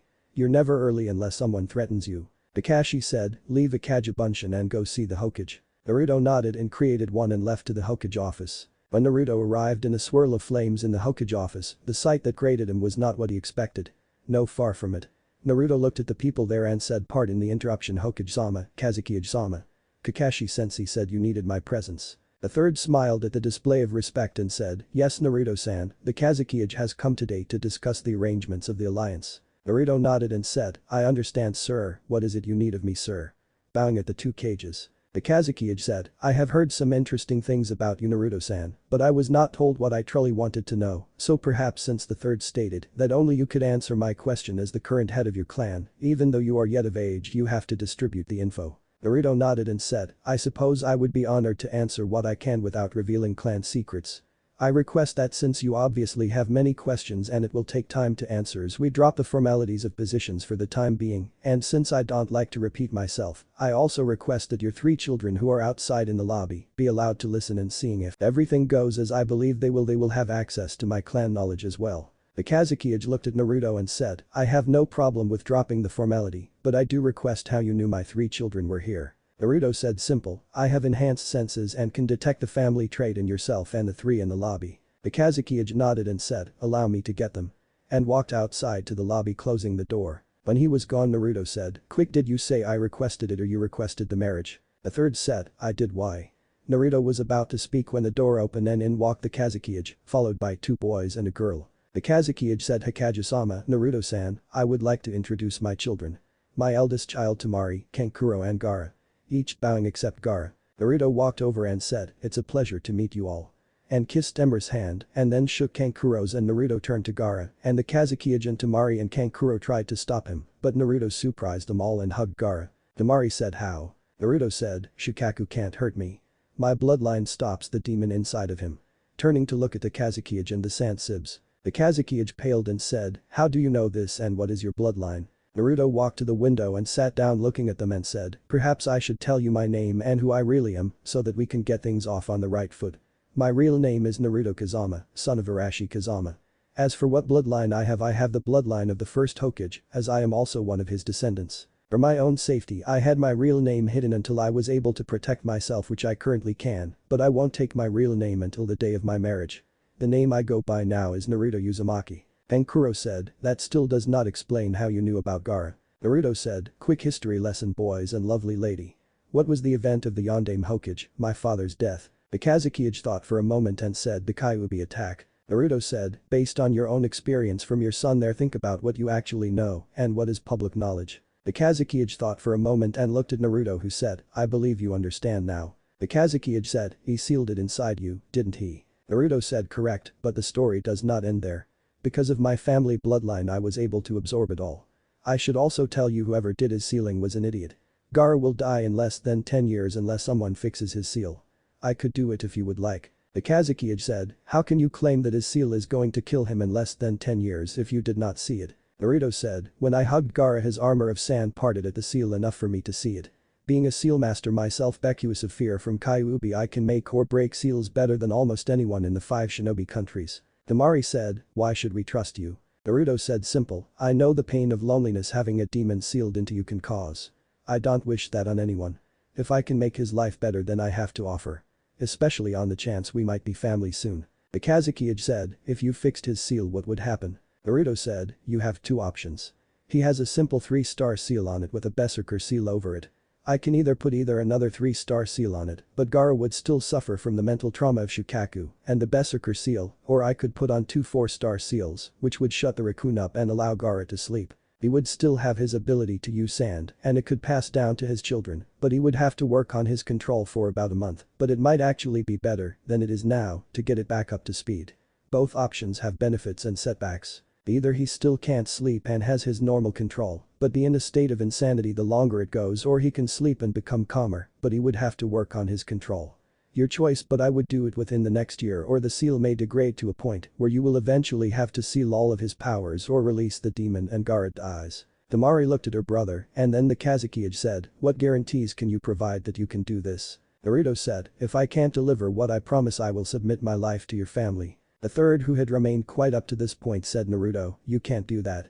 You're the last of your family bloodline and..." Naruto said, "Since the council does not know of the situation yet, then they can't object." The third cursed to himself as he knew that Naruto had him there. Naruto said, "I can do the sealing at my home and all of you can be present. Gaara will pass out after the sealing for at least a half a day from being so long without sleep." The Kazekage was quiet for a moment and said, "Let me consider this while we discuss the proposal of the wedding." The third said, "Yes.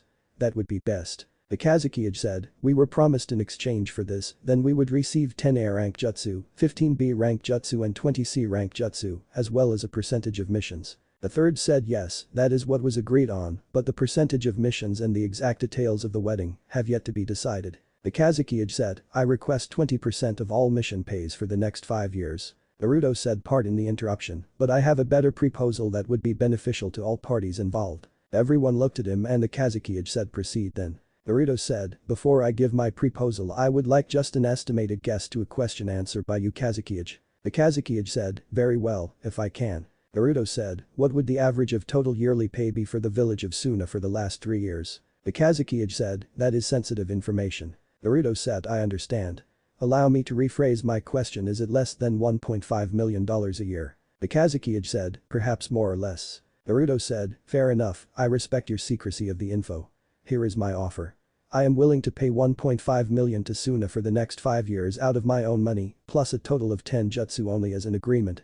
There are some stipulations though I do request. The Kazuki said proceed. Naruto said, I request that Temari has the right to decide if she wants this wedding or not and that she will be visiting Konoha 1 week a month until the Chunin exams to allow her and myself to get to know each other. For this right I will guarantee the first 1.5 million after the Chunin exams. I don't want her to feel I am buying her and she is a bargaining chip. I can tell already she has a strong spirit and I wish for her to keep that. The second stipulation is Suna and Konoha are not to attack each other. I have heard from a source that an enemy of Konoha is planning on trying to break Konoha and another country's alliance. I don't know which countries are involved, but the man who told me is a trusted friend. Since I doubt Suna would do it, then I don't have to worry, but I learned a long time ago to make sure everything is thought of. Since I don't have proof of this, I have not told the Hokage yet. Sorry, Hokage-sama. The Hokage said, I understand, but I would like for your source to let me know if he hears any more, whether it is concrete or not. Realizing what Naruto was doing, Naruto said, very well. If another country comes to you and offers to break her alliance or attack us, we request that you notify us within 10 days, and we will also should the roles be reversed. The Kazuki said, that is reasonable. What else? Naruto said, since I am the last heir of my clan, when it becomes public knowledge I will have to have more than one wife. Temari has to realize that in advance if she agrees. Another stipulation is I have received information about a group of S-class missing nin that are after the tailed demons. Any and all information either country gets on them must be shared. I do not know who they all are, but I do know two. Sasori of the Red Sand and Uchiha Itachi. The Kazuki said, I have no information on this group, but we would appreciate any info you can provide. Naruto said, it will take me a few days, but I can make sure Temari has it when she returns from her first visit. I do have one bit of info on Sasori that you won't like though. The Kazuki said, what is that? Naruto said, you know how he makes human puppets, right? He has one that makes him very dangerous. Your predecessor. The one who went missing and can use the iron sand. The Kazuki said, are you sure of this? Naruto said yes. I seen it about 3 years ago when he used it. Seeing as he is the only person I have ever heard of using iron sand, means it was the Kazuki and he was human puppet and the man with Sasori called him that. The Kazuki said, I will let my people know. What else? Naruto said, I have not talked this over with the Hokage, but I think if both councils would agree that one team out of every genin class that passes will be trained by the other village as a sign of mutual trust. That is all I can think of. Besides, both Temari and I will be considered a ninja of both villages after the marriage, if she agrees. I do request, since the only people who know I no longer have the demon in me are in this room and 5 others, you must not tell anyone about it until myself, and the Hokage announces that. The Kazuki said, that is an interesting deal, and I have a few stipulations myself, but I would like to know how you are planning on paying this if we agree. Naruto said, I left the village at the age of 5 and traveled and trained in secret. During my travels I made some business adventures with money I made from odd and end jobs. Without touching my family's money and doing any missions, I receive in over $6 million a year in revenue just from being a silent partner. That got everyone's attention. The Hokage said, what investments? Naruto said, I made some money and bought Jiraiya publisher.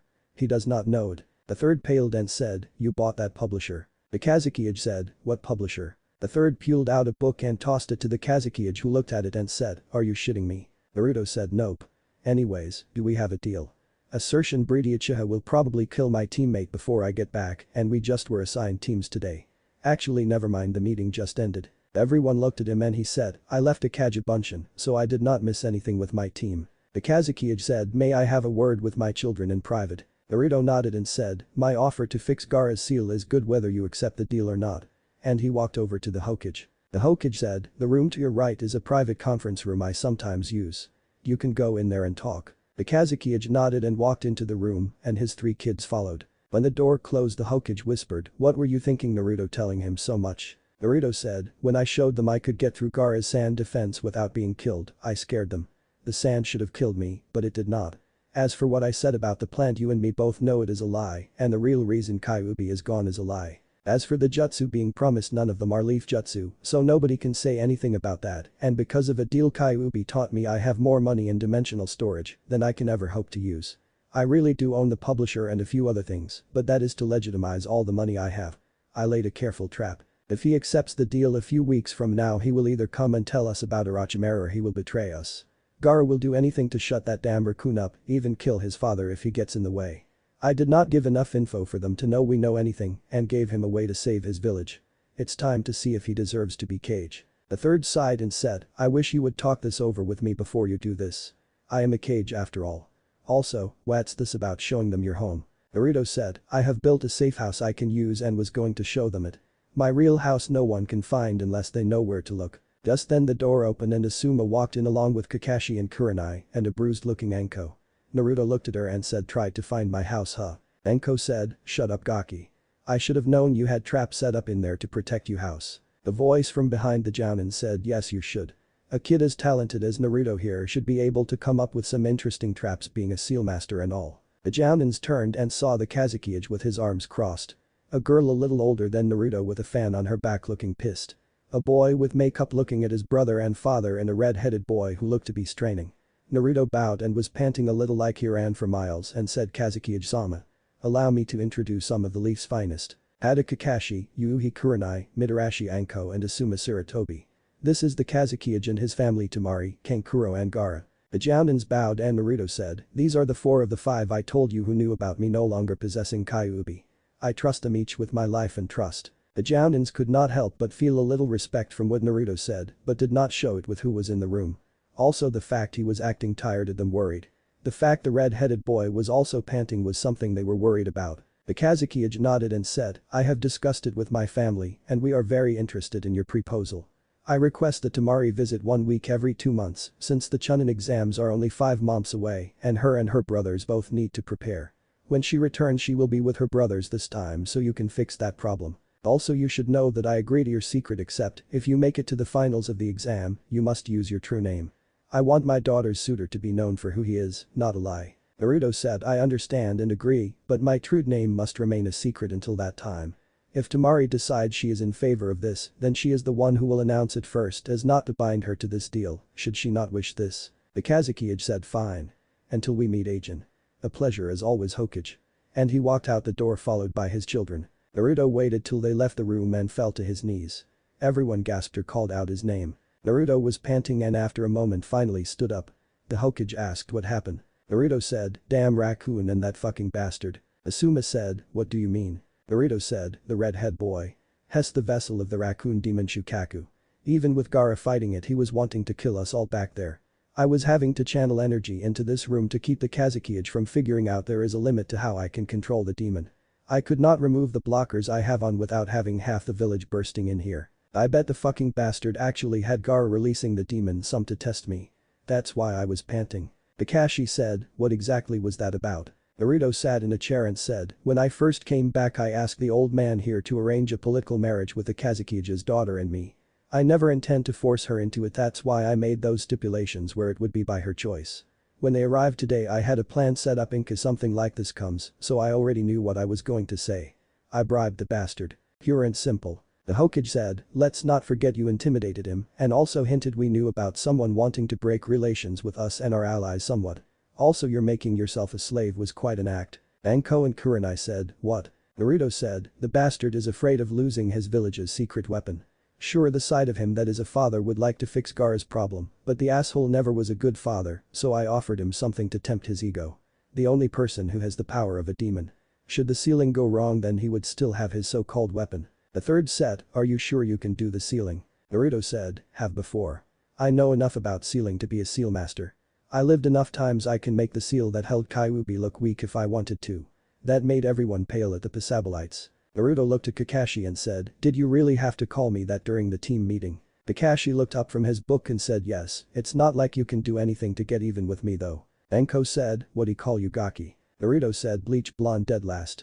And Kakashi, you underestimated me Ajin. Kakashi said, why is that? Naruto said, I can make that book of yours not be released in Konoha if I wanted. Kurenai said really, how? The third said Naruto, you would do that? Naruto said, I will if he does that Ajin. Kakashi thinking it was a bluff said, how can you be sure you can do that? Naruto said, like I told the Kazekage. Over the past few years I have made some investment and I bought a few companies. One such company is the publisher of that book, Pervert. Kakashi paled and said, you're joking, right? Naruto looked at Anko and smirked before he said, Anko, my house is not on the ground. The third said, so what do we do now? Naruto said proceed as planned for now. When Temari comes for her visits make sure my team only has D rank missions so I can talk to her and get to know her and her me. If the council wants to know why you are letting me escort her around town, say that her father requested it. You have no idea why. Also better start planning on announcing my real name when the time comes. The third nodded and Naruto said, is that all? Asuma said, I think Kurenai has something to say. Only to receive an elbow in the gut. Everyone looked at Kurenai after she hit him and she said, I do need to say something, but later. I need to gather my thoughts. Naruto nodded and said Saya tomorrow, then Kakashi. Have fun. And disappeared in a swirl of flames. After Naruto was gone, everyone looked at each other and the third said, so what are you here for anyways? Kakashi said, I was coming to tell Naruto when and where to meet tomorrow, but I guess he knows the secret of Kagebunshin. Asuma said, Kurenai and I have already tested our teams and they passed, so we just came to turn in the paperwork. Anko, who looked like she'd been through hell, said, I saw Kakashi and he said Gaki was here, so I came to talk to him to see if I could get any more info on where his house is. I believe it is in the western section furthest away from the village because that is where the traps I encountered were. The third said, what kind of traps? Anko said, anyone who did not know his way around would die if they tried to get through it. I lost 9 summons and triggered nearly 200 traps in a 100-yard range. Asuma whistled and said, I'm glad Hess on our side. Kurenai said, I just hope the village does not do something to get us on his bad side. Imagine the and destruction that he could cause. The third nodded and said, okay, let's call it a day. Thanks to our visitor, I am behind on paperwork, so I need to get to work. Acting busy as everyone started to leave. When they were gone, he pulled out his Icha Paradise and created 3 Kagebunshins to do the paperwork. As the 4 Jounins walked outside the Hokage office, Anko said, I'm hungry, you all want to come and get some dango? Kurenai said sure. Asuma said, why not, don't have anything else planned? Kakashi said sure. It's not like I need to get up early for anything. Anko nodded and started walking toward her favorite dango stand, Rig Tag. It only took them a few minutes to get to the stand, but the sight that greeted them was not what they expected. There was a sign that said under new management. Out front, but when they went inside they saw the old owner standing there working the register like always. Anko said, Leo, what's up with the sign? The old owner said, oh that. I have been having money problems for a few years with the cost of shipping supplies in and everything increasing so much that I was afraid I was going to have to close. About a year ago a guy came up and offered to help if he was allowed to be a partner. At first I told him no, but he kept talking and said only thing he wanted to do was bring in a few new items and get new supply lines. I was under contract with my old ones and could not change them until recently, but now the new lines are coming in and so we decided to announce the deal, even though Hess been my partner for over a year now. Asuma said, so what new items has he brought in? Leo said, well, just mostly a few variations on dango like some fruit and also some drinks. Nothing major because he did not want to change what my costumers have liked for years. What surprised me was that he also helped the raiment stand down the road owned by that one guy and his daughter. The only thing he changed about them besides getting new ingredients is he wanted a few drinks that I don't carry. He said he did that to help our economy and also he wanted to repay a debt of kindness. Hey, I'm not one to complain. So what would you have? Anko said, I will have the usual. Kurenai looked at the menu and said, give me one of those starfruit dangos and I will also try the flame wine. I have not drunk any of that stuff in almost 5 years as it's next to impossible to get. Kakashi said, I will have a shrimp dango and some sake. Asuma said, I will have the beef dango and some sake also. Leo nodded and said, have a seat and I will bring it out to you shortly. The group did and Asuma said, that was unusual. Anko said, what do you mean? Asuma said, well, usually when someone goes into partnership like that they usually want to change names, change the menu, add their own ideas to the company. All this guy seemed to do was just make it easier to do what he already was doing and add a total of 10 items to the list like they were all his favorites or something. Seems like a lot of work to ensure that his favorite foods are available here if you ask me. The man in the booth behind them with his feet propped up on a chair said, it is, but when I am in town since I live alone, I like to spoil myself every now and then. All of the Jounins were caught off guard as not noticing the man sitting there or even felt him eavesdropping on their conversation. Anko, hating to be caught off guard, said, it's not nice to eavesdrop on a conversation, buddy. The man who was sitting with a glass of wine, a bit of fruit in a bowl and a book in his hand, dressed in a black pair of shorts and a white pullover t-shirt, said, I'm sorry for that, Anko. I did not do it on purpose. I just wanted to relax after earlier today and did not feel the need to cook myself. Asuma narrowed his eyes and said, mind if I ask how you know Anko, friend? Thus then Leo came over with their food and said, oh Arashi, I see you met some of my best customers. I want to thank you again for allowing me to make those new renovations that are coming. Arashi said, no problem Leo, like I told you before as part of the deal, you have $400,000 a year to use for whatever you want, as long as you make sure the fresh fruit and my wines are in whenever I feel the need to show up, and as long as you never turn away a customer, because another customer does not like that one. I feel everyone should be treated fairly no matter who they are. As long as they can pay the price on the sign they are all equal, no matter if I are a king or a peasant or anything in the middle. Still not looking up from his book. Leo said, of course not. After helping me with so much I would hate to do anything to upset my partner. Arashi said, is your son still planning on going to Rice Country next week? Leo said yeah. His friend from childhood quit riding almost 4 months ago and he wanted to check on him. Arashi said, Rice is having a sort of problem with missing ninjas right now. I know that he is stubborn and all, but I hope he will listen to my advice and hire some ninja. I told him I would gladly pay for it. He is a good author and I would hate to see something happen to him. Leo said, I will talk to him agent. I trust your advice since you've been right before. Well I got customers, enjoy your evening. And walked back to the counter. Arashi sighed as he took a drink from his wine and turned a page in his book and still felt the other ninja keeping an eye on him. He said, relax Asuma, even a genin knows better than to call out a total stranger's name like I did. Asuma said, then if you know better, why did you do it and who are you to talk to us so casually? Each of the ninja had a weapon in case he was an enemy. Arashi said, it never fails to surprise me when a ninja fails to look underneath the underneath, right inside him. Kurenai stiffened for a moment and blushed and said, so this is your disguise Naruto. As she closed her eyes in pleasure, she was cut off suddenly by Arashi putting his finger to her neck and sending a small amount of chakra to her pleasure nerves. Kurenai slowly opened her eyes and Kakashi said, what was that Arashi? Arashi chuckled and closed his book and said, I'm sure you understand why I am using my father's first name, but I just hit a massage point I learned over my lifetime. I figured doing that would have been better than saying don't use that name, well I got this disguise on. Asuma said, don't you think you're being paranoid Arashi? Arashi snorted and said, keep an eye on the street for the next few minutes and tell me if I am paranoid or not. Oh and watch my stuff. That book is getting good and I still like to finish my wine. As he headed outside and around the corner. 2 minutes later Naruto walked by the outside of the dango stand with all 4 ninja watching what was going on. They were surprised by what they saw. Apparently word spread about Naruto being back in town because when he walked down the road a fresh fruit vendor threw a rotten tomato at him and a man spat on the sidewalk in front of him and Naruto said hi to a woman and she pulled her kids away, saying not to go near him he's a bad man. About 5 minutes later Arashi walked in and sat down in his seat agent and said, the only people I have met that know I am back besides your 4 the old man and Ibiki is Iruka, Mizuki who is in jail, the guy who takes ninja pictures and the kids at the academy. Just from a possible 30 people hearing my name and 27 of them not knowing about me has already spread across the village. I say by the end of the week the council will have a meeting and someone will either try to have me killed or kicked out of the village for being a threat. This village would take Orochimaru and Uchiha Itachi back with open arms and pardons if they had a choice of getting them and get rid of me or keep me and get rid of them.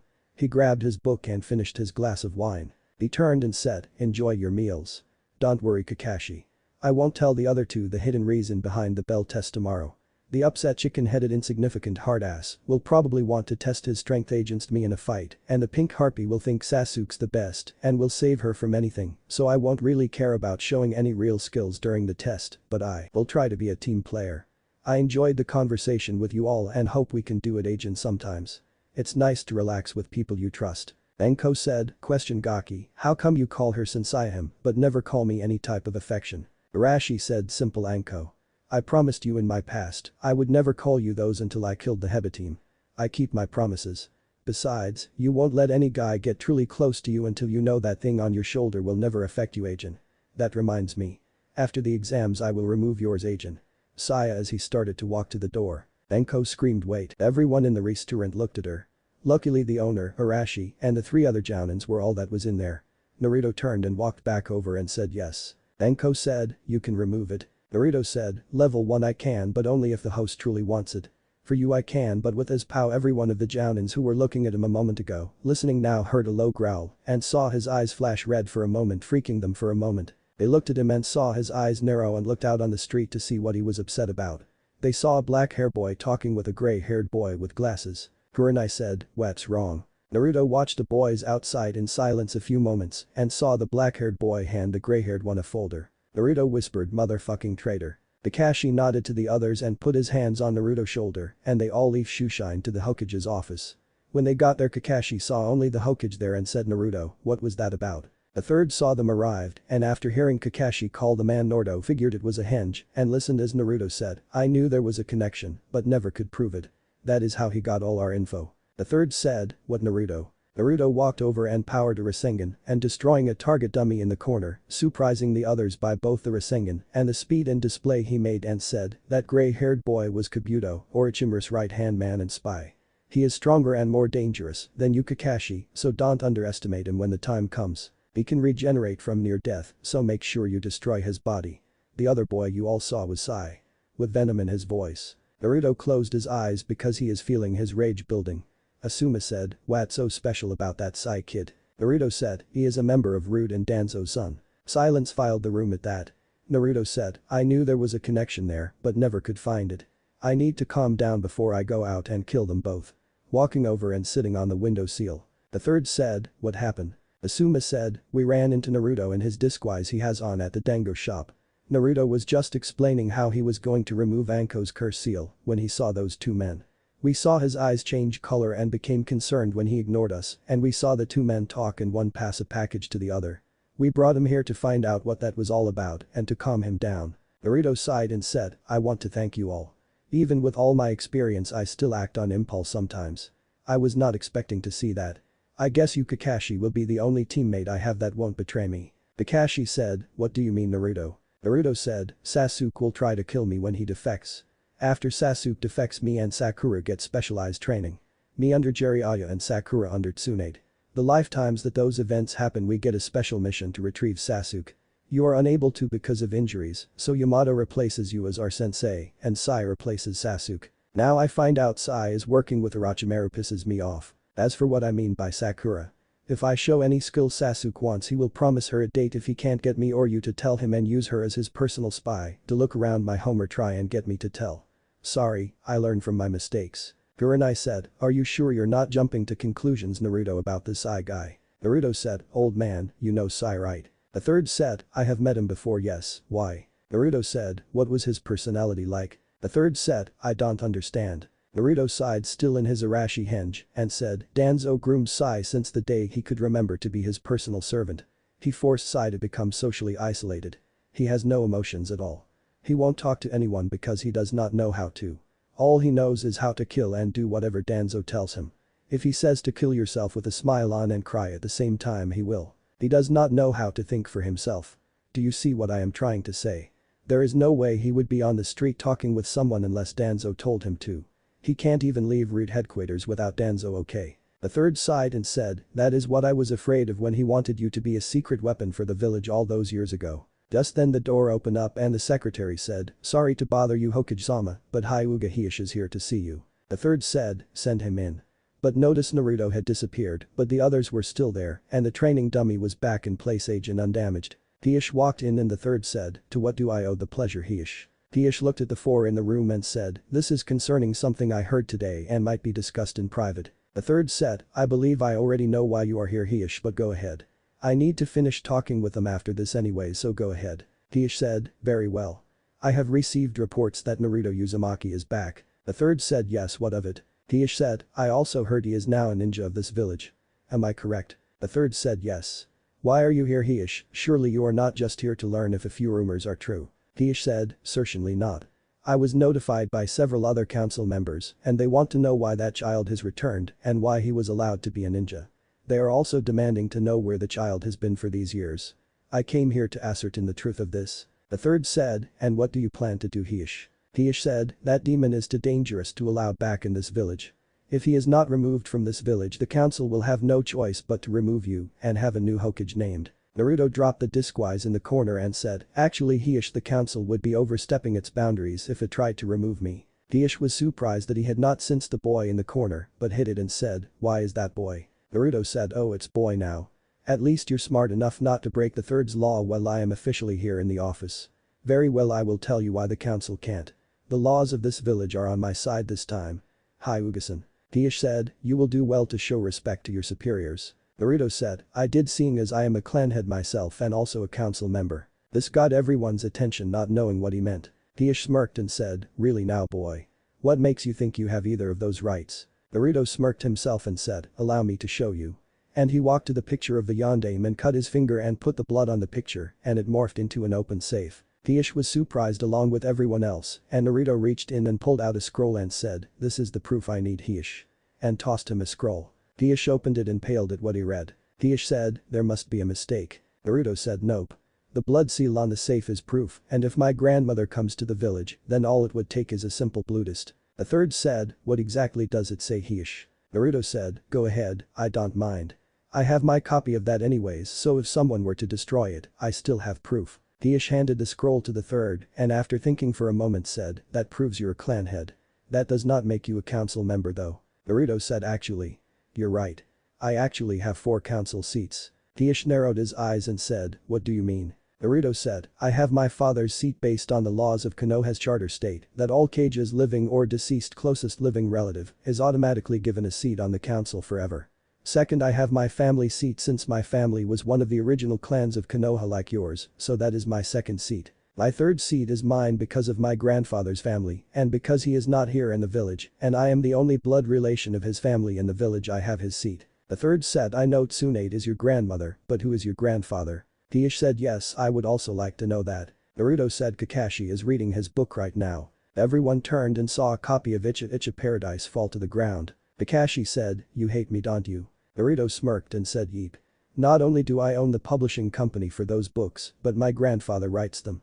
Now Hish before you have a heart attack I think you should know one more thing before the council tries to get rid of me. Hish said, that is. Naruto said, do you know why I am able to not be insane after what this village has done to me because of the Kyuubi? Hish did not answer and Naruto said, my bloodline.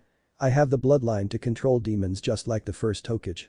Now here is something the council better learn quickly as it seems to forget the laws of our village charter. The third said, what do you mean Naruto? Even I am not sure what you're talking about now.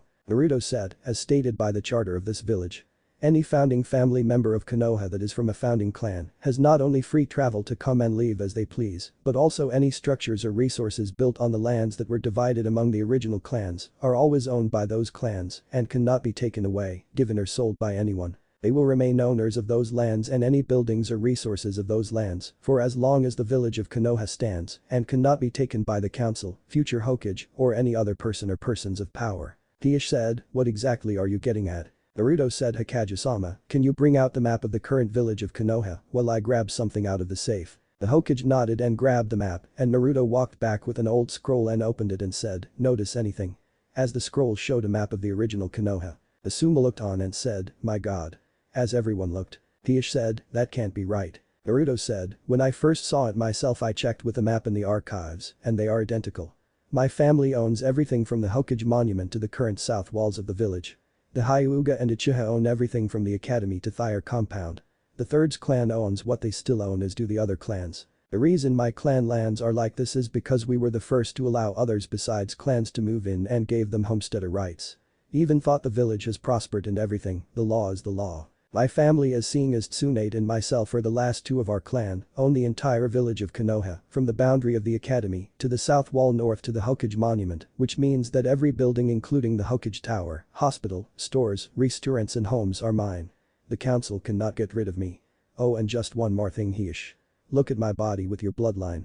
Hish did and was surprised and seeing as his coils were larger than anyone he had ever seen and it was all blue chakra except a small amount of red and said how? Naruto said, I have almost absorbed all of Kyuubi's power as my own.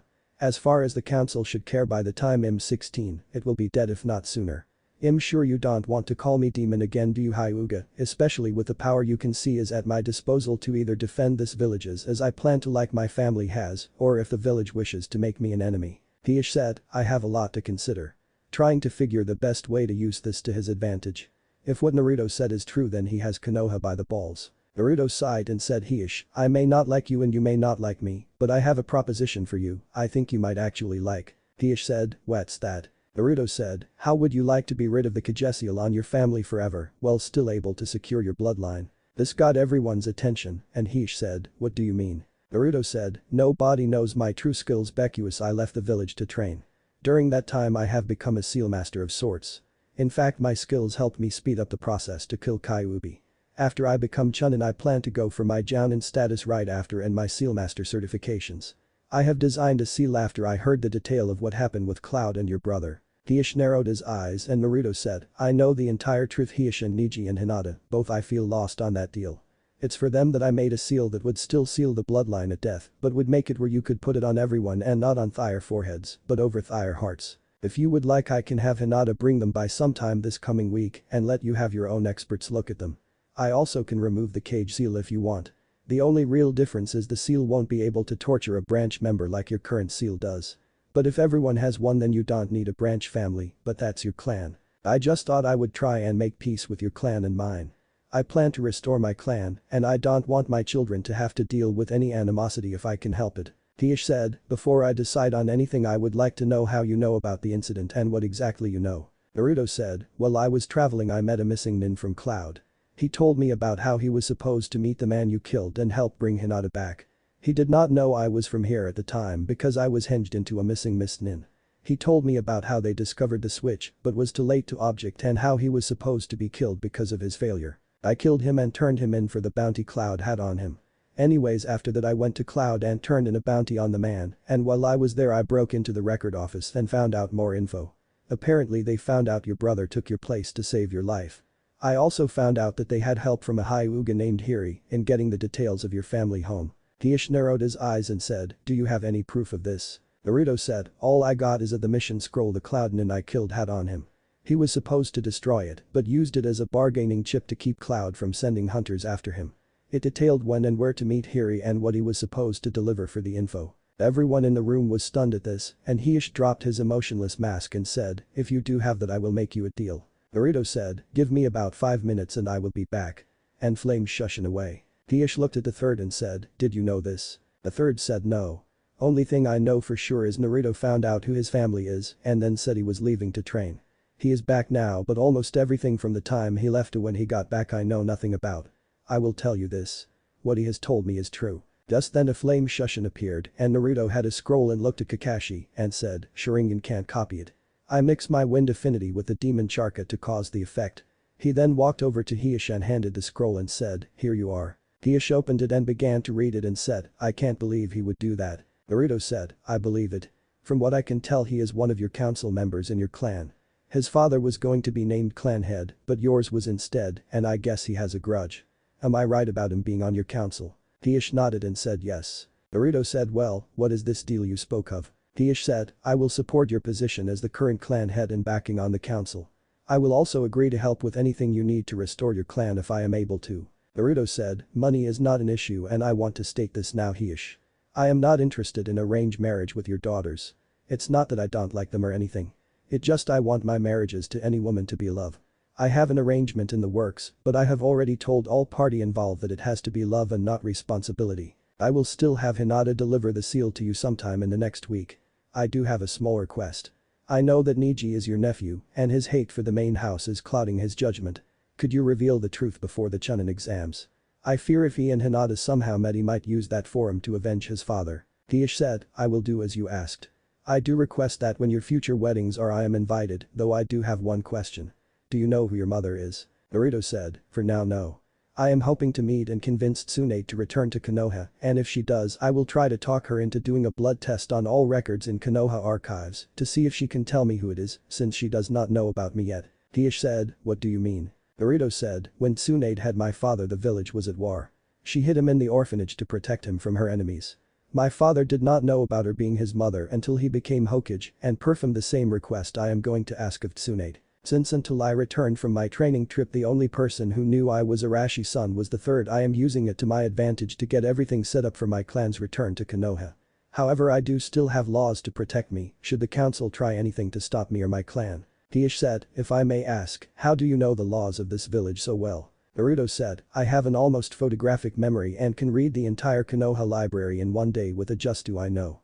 I used that jutsu with permission from one of the firelords who had copies of all laws of Konoha and its charters. Hish said, I see. Naruto said, well Hish, it is getting late and I know you have a lot to think about, but I would like for you to keep what you heard here a secret until I make it public.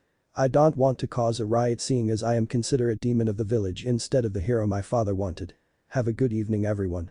And flames shushing away. Hish turned and saw the third looking at him and the third said, now Hish, I would like to remind you about my law.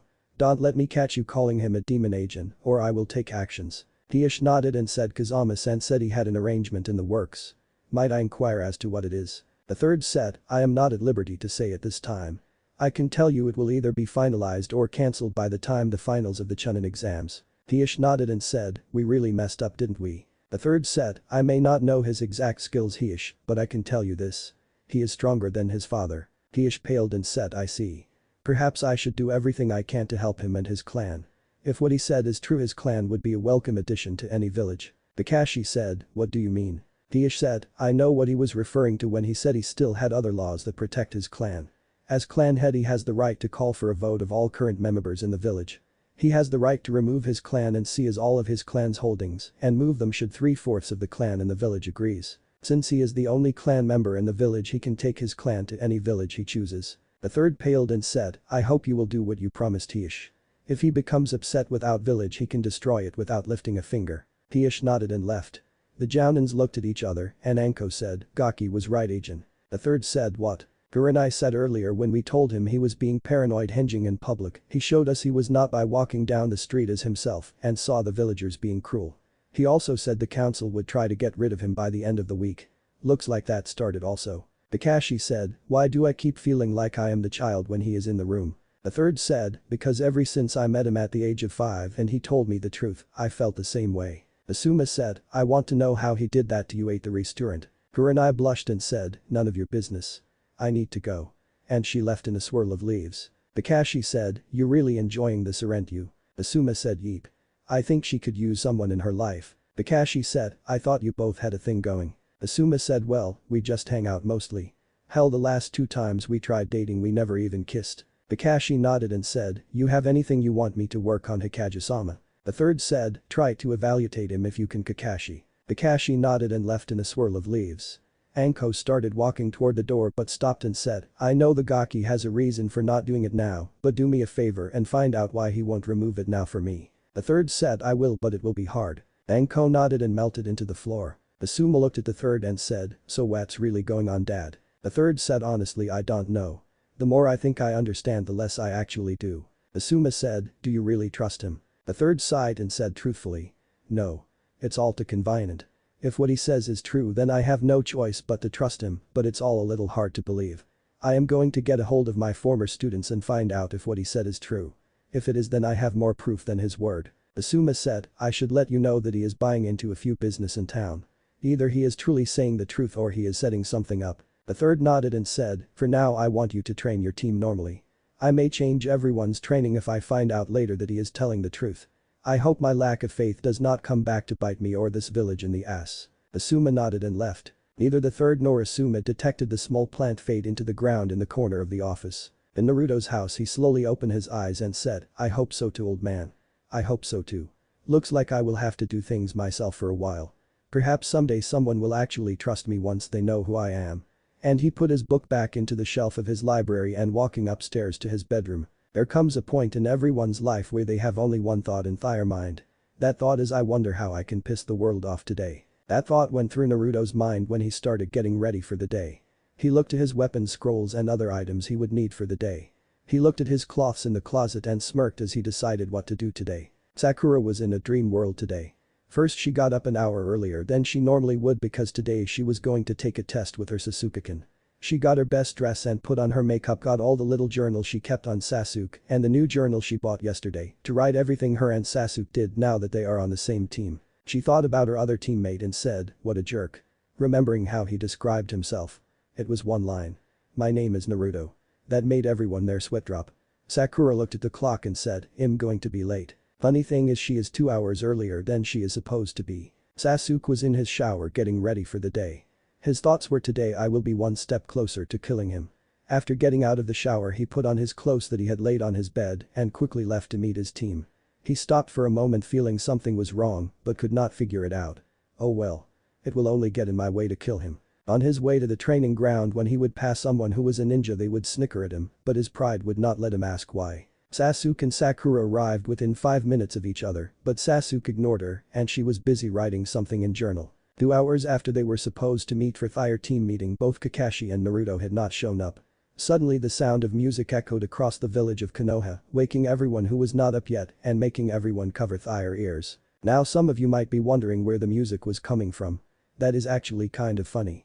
When people started to exit their houses to see where the music was coming from, they saw something that no one in the history of the village had ever seen. Assertion read a woman looked at the source and started to laugh her ass off. Everyone looked up at the Hokage monument and saw the four faces of the Hokage singing with the words to the song and showing actual expressions. Of course it was a genjutsu, but that was besides the point. Her laughter grew even more to the point she started to cry when a figure was seen walking down the middle of the street. Said figure was 5'10" inches tall and weighed about 160 pounds. He had blonde hair and blue eyes. He was currently dancing to the music that was playing. Now that would be funny but was not the reason, said read a woman was laughing. No, the reason was how he was dressed, or not dressed would be a better word for it. The only cloths he had on was a pair of boxers that had the word sexy on the front and a picture of two hands on the back and a pimp hat with a cane.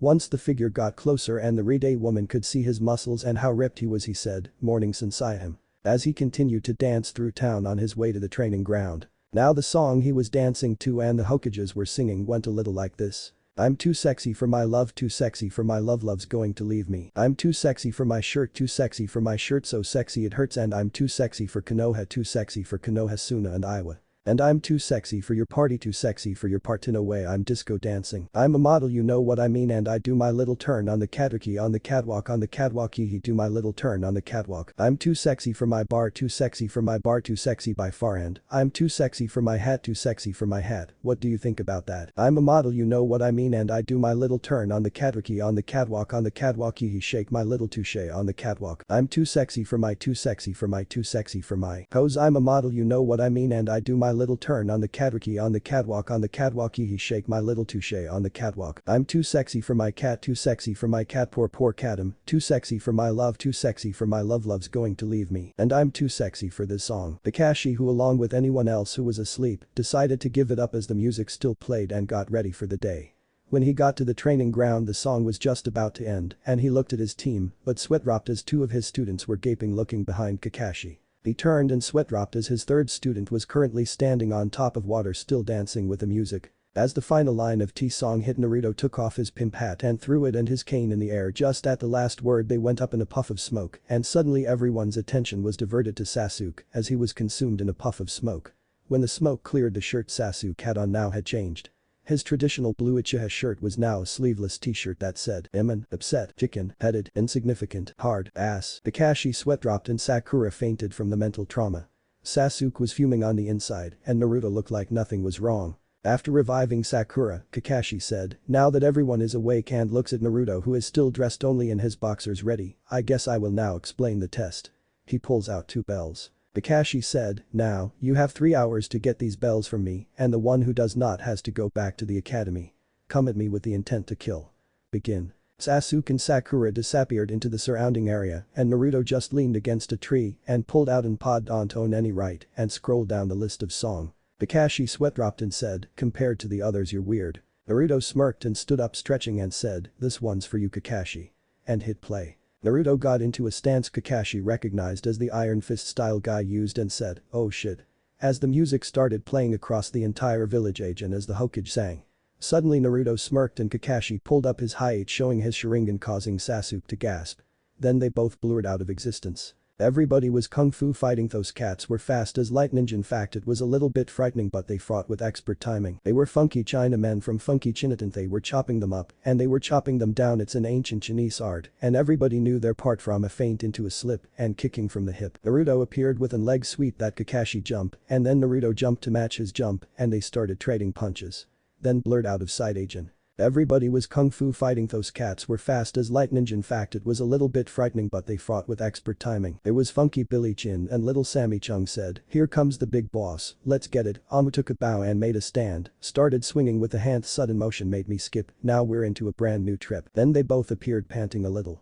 Naruto changed stances to one Kakashi did not know and then charged Kakashi slow, but at the last second speeded up incredibly and kicked Kakashi once of the ground, then he received a punch into the gut, sending him double over, only to receive 2 more punches being lifted at least a foot higher each time. And then a kick to the side of the head and they both blurred out of existence. Everybody was kung fu fighting. Those cats were fast as lightning. In fact, it was a little bit frightening, but they did it with expert timing. Repeat. Make sure you have expert timing. Kung fu fighting had to be fast as lightning. Finally, as the song ends, Kakashi and Naruto both appear and Naruto turns to see Sasuke and Sakura standing there gaping and said, "Look in your pockets." Both seemed confused and reached into their pockets and found the bells. Naruto said, "Same time tomorrow, Kakashi." Kakashi just nodded and pulled his height down before collapsing on the ground. Sasuke is at a loss for words, and Naruto goes through his songs and starts walking away, and Sasuke said, "Fight me." Naruto smirked and hit play and said fine and got into another fighting stance, and the music started playing. As they got into a fighting stance, the music said, "Fight for your right. Fight for your life. Mortal Kombat." And both Naruto and Sasuke charged, and in one punch Sasuke was on the ground, and Naruto said flawless victory. And walked over picking Kakashi up and flame shushin to the hospital. Sakura went over to Sasuke crying, but then a female voice said, "Kiss him." Sakura looked around becus it's not her inner self, but did not see anyone. She said, "Wo's there?" A sweet voice said, "I am your guardian angel. I gave Naruto the ability to beat Sasuke so you can have your way with him while he is asleep. Now kiss him." Sakura said no. The voice said fine. "I guess I will go and be Ino's guardian instead and help her get Sasuke." Sakura screamed, "Wait. I will do it." The voice said, "Good. Do it." And Sakura slowly bent down and kissed Ichiha. The voice said, "Now as payment for this you must be friends with Naruto and not hate him for hitting Sasuke or you will never be able to do this or anything else agent. Understand?" Sakura stuttered yes. The voice said, "Good. I will keep watch and if you disobey me I will know. Remember. Practice every chance you can when Sasuke is out so when you finally kisses you awake you will know it's true love. Also never be mean to your other teammate. He will save your life once." Sakura nodded and said, "Anything else?" She only heard silence. At the hospital, a Sertian blonde was chuckling to himself as he walked out the hospital getting the info from his Kagebunshin Naruto, his sexy no jutsu self. Once he made it outside he looked through the songs on his npod one more time finding the song he was looking for. He jumped up on the roofs and makes his way to the Hokage monument and hits play listening to the song as he stands looking over the village and the music starts to play. "I'm so high. I can hear heaven. I'm so high. I can hear heaven. But heaven, no heaven don't hear me. And they say that a hero could save us. I'm not gonna stand here and wait. I'll hold on to the wings of the eagles. Watch as we all fly away. Someone told me that love would all save us. But how can that be? Look what love gave us. A world full of killing and blood spilling. That world never came. And they say that a hero could save us. I'm not gonna stand here and wait. I'll hold on to the wings of the eagles. Watch as we all fly away. Hi. Now that the world isn't ending it's love that I'm sending to you. It isn't the love of a hero and that's why I fear it won't do.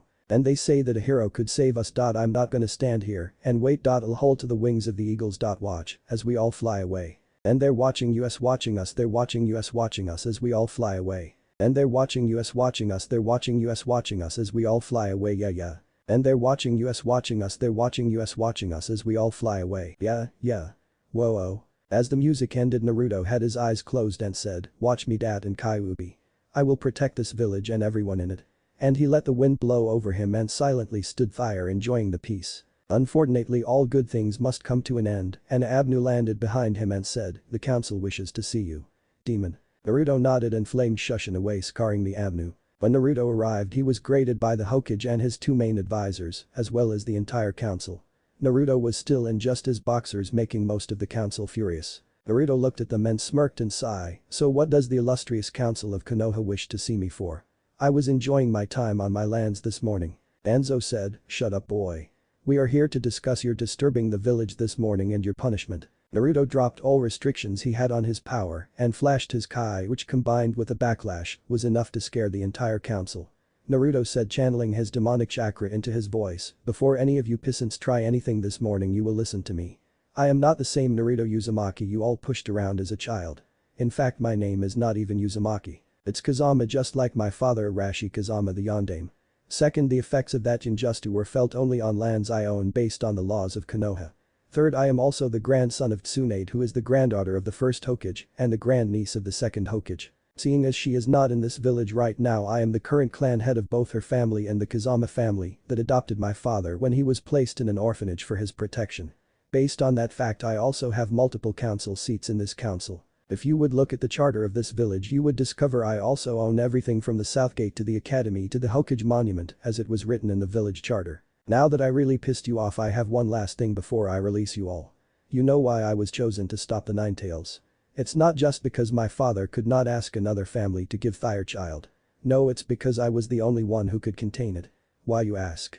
This. And Naruto slammed his hand against the ground, causing a tree to burst through the council chamber floor and right through the roof of the building. Naruto then released the Kai and put his power restrictors back on and smirked, seeing the scarred look on everyone's face. Naruto said, "So what do you want to see me about?" "Well, I will let you all think about what I said. Have fun, pissants." And he flamed shushing away. Now those who knew of Naruto being from the future were surprised when he took this course of action. Not only had he told the council basically to kiss his ass. His power spike was enough that it scarred the shit out of everyone in the entire village, being so massive. Naruto was still pissed off after he went to walking through the streets of Konoha. Everyone seemed to be giving him wide berth of walkway. Naruto saw a figure walking toward him, pissed, and said, "Gaki, what the hell was that about? Not only do you piss off the entire village, but you get into a pissing contest with the council, scaring the shit out of everyone in the village." Naruto ignored her and kept walking. She looked at him and said, "What?" "No answer. Too good to talk to a friend.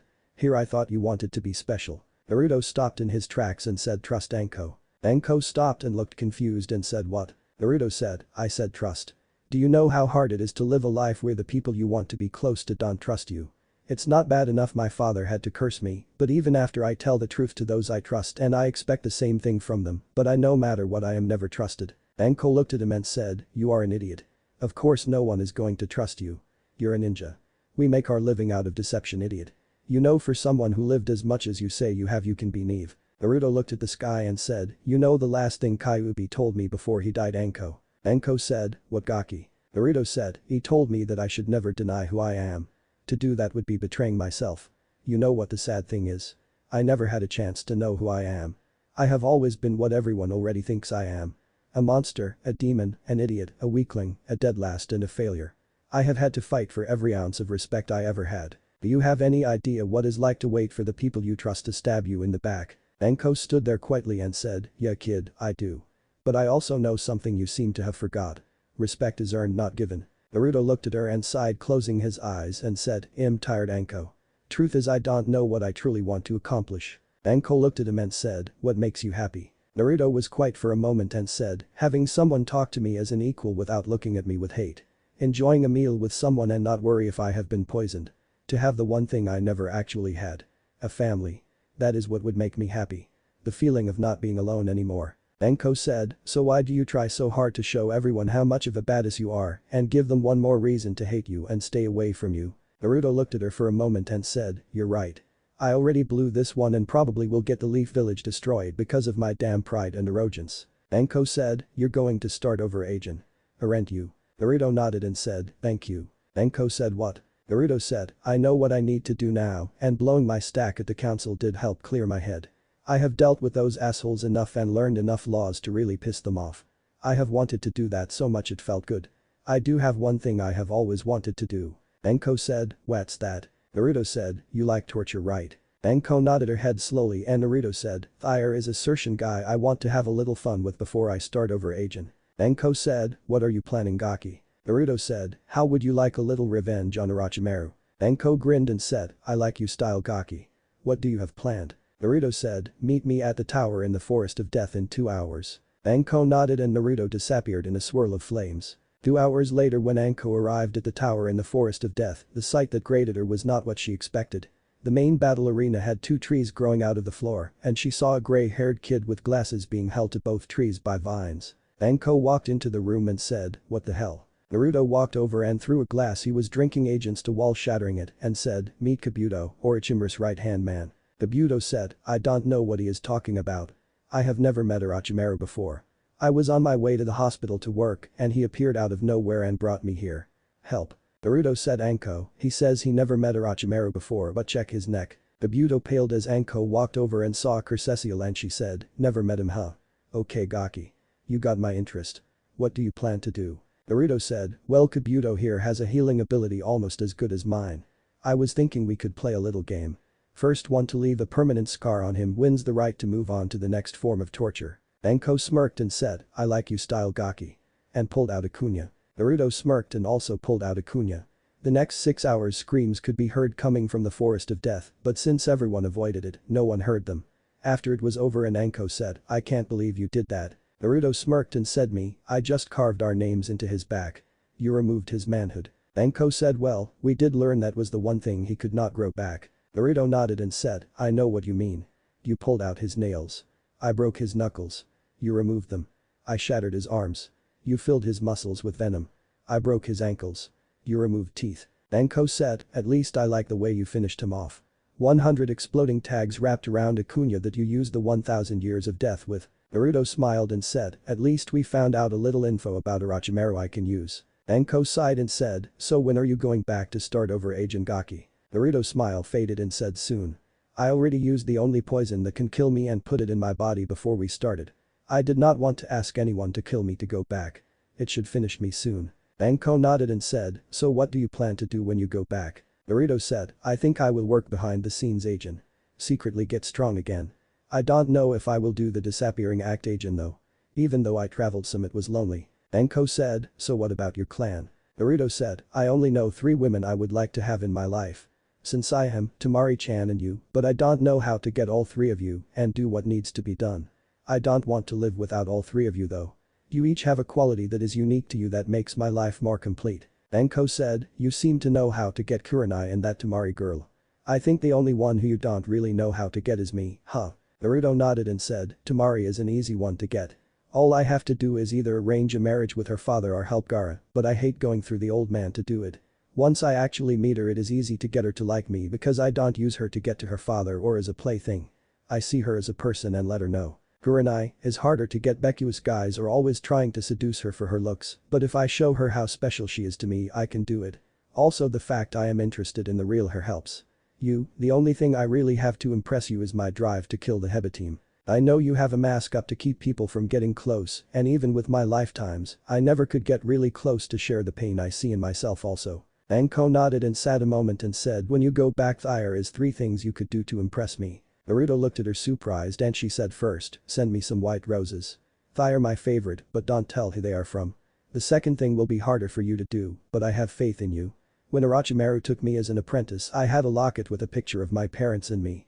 He took it and threw it into the chasm by the hot springs on the west side of town. I figure with your bloodline you might be able to get down there and return it to me. Naruto nodded and said, what's the third thing? Anko closed her eyes and said, do you know my middle name? Naruto shook his head no. Anko said, it's Era. Nobody knows it except you now. Not even Orochimaru. When you send me the flowers and the locket call me Sarahim. Nobody has called me that since I was 5 when my parents died. Don't reveal who you really are to me until you're this age agent though, so I will take you serious. You can tell me about yourself in letters and stuff, but don't tell your age and treat me special. Also put a code word that only you and I will know in case someone were to get the letters instead of me or something. Naruto started to cough a little blood now as the poison was finishing what it was to do. Anko looked at him sadly with a tear in her eye and said one more thing Gaki. Explain to me in your letters the truth of who you are, but not enough for me to figure out and tell me about how you are the last of your clan, but make sure I know you are not in a Uchiha. Also tell me about Kurenai and if you get the sand girl also so I don't think you're cheating.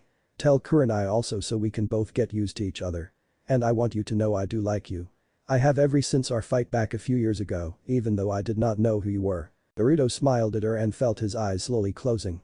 The last thing he felt before he died was a few tears hit his cheek and a soft kiss on his lips. Naruto blinked as he opened his eyes looking at a roof that he truly hated and said, this time I am doing it for myself. Not for the village, not for the old man. This time I am doing it for myself and I will also find myself. And with a new conviction he got out of bed and looked out the window and smiled a true smile and said, today the real Naruto Uzumaki Kazama shall be born. Naruto after getting dressed for the day he went and saved that same idiot who was about to be killed by a falling plant and sighed as he made his way to the Hokage's office. Naruto ignored everyone who tried to stop his as he walked right to the door. The Abnu who were standing at the door went to draw a weapon and Naruto never looked at them and said, if you value your lives, you will let me see the Hokage. As he walked past the 2 stunned guards who never dreamed a 5-year-old kid would say that. By the time they recovered enough to move they fell to the ground as a pressure point was hit on each of their necks. Naruto walked into the Hokage's office, ignoring the questioning look the Hokage was giving him. Naruto walked right to the picture of the Yondaime and bit his thumb and smeared blood on it, shocking the 3rd Hokage. He reached and pulled out a scroll, tossing it to the 3rd, and said, long story short. I know who I really am and I know why you did what you did. I respect you for that old man, but I am tired of being the village's plague. I got things to do and you can do what you want. I don't want it known who my father is yet, so don't tell anyone. My name is Naruto Uzumaki Kazama. I don't really care if most of this village thinks I'm Kyuubi or not, but I will be taking my family name when I'm ready. I will be around sometime. Don't be surprised if you can't find me or I go missing for a week or two. I will be back. By the way, use Kajubunshians to do your paperwork. And he turned to walk out. The third screamed, wait. After getting over the shock of little 5-year-old Naruto come in and tell he knew the secret that only he knew and opening a safe that he did not know about, but Naruto kept on walking. He hinged into Asuma and went to the ally to meet Kurenai agent. Meanwhile, back inside the Hokage tower, the third opened the scroll Naruto tossed him, and it did in fact state Naruto was Arashi's son, but what surprised him is when he saw Arashi's true mother was listed. He sighed, not knowing what to do. He quickly called for Abnu to get some people for him. When Karina went to kiss Asuma, kissed her back more passionately than ever and pressed the pressure point on her neck to send her into pleasure. She moaned at this and Naruto broke the kiss and said, sensei him. I am not Asuma. This is a hint. I won't tell you who I really am yet because you will be surprised when you find out who I am. I will tell you this. I am younger than you, but to me age is meaningless. I have admired you from a distance, but not because of your beauty, but for your compassion and caring nature. When the time comes I will reveal the real me. Until then, goodbye sensei him.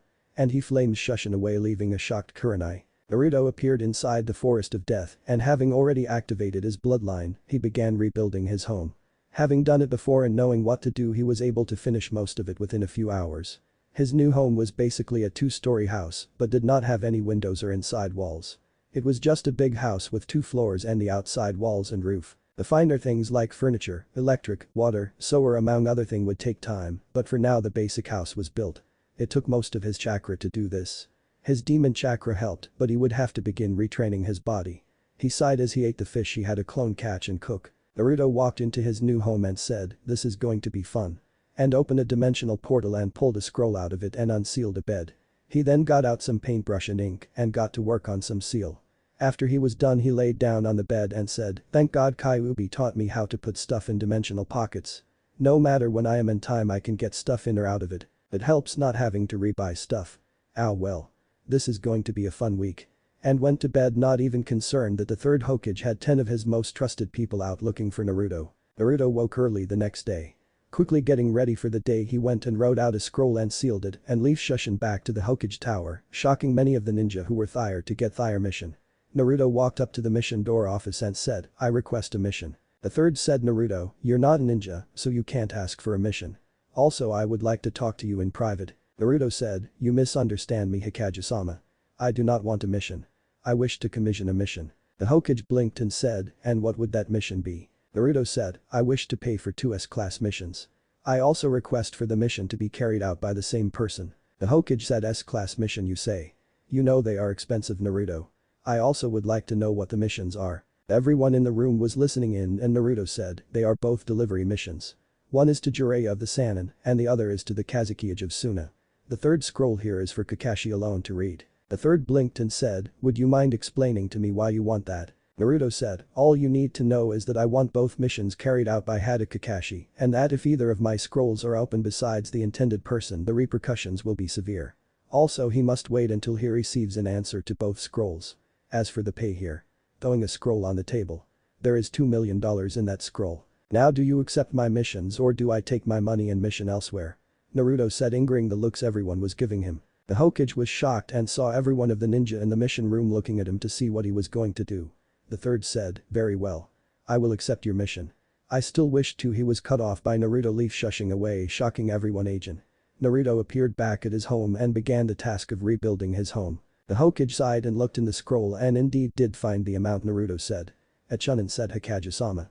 What was that all about and how did that boy use a shushin that only Chunin or higher know? The Hokage looked up and said, Mizuki, I don't have to answer your questions now, I have things to do, so get back in line to wait for your mission. Mizuki nodded and got back in line, filling this for later. The Hokage looked at the 2 scrolls Naruto had given him and the mission money, trying to figure out what was going on.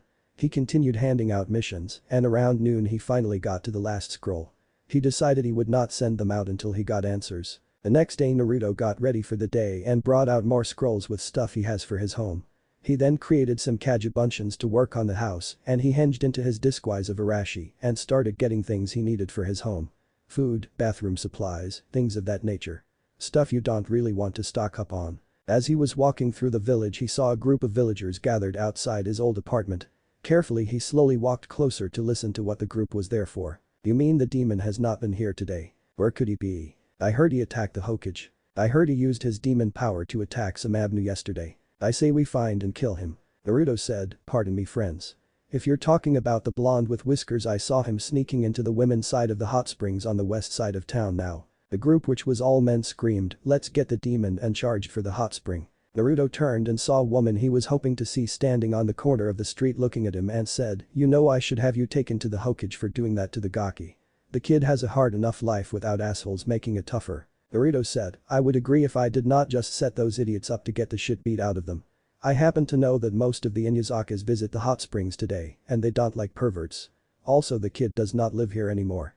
He has a new home hidden away from most of the village." The woman said, "If what you say is true then I like your style, Gaki. By the way, I know you don't really look like that. I can tell it's an advance henge. Also, how do you know where the kid is now? The Hokage was looking for him yesterday and no one could find him." Naruto nodded and leaned it against the wall and said, "I know where he is, but I respect his privacy." "You're right. This is an advance henge that can't be dispelled by anyone but me, and even a Sharingan can't see through it. I have my reason for doing this, but you don't need to worry about that.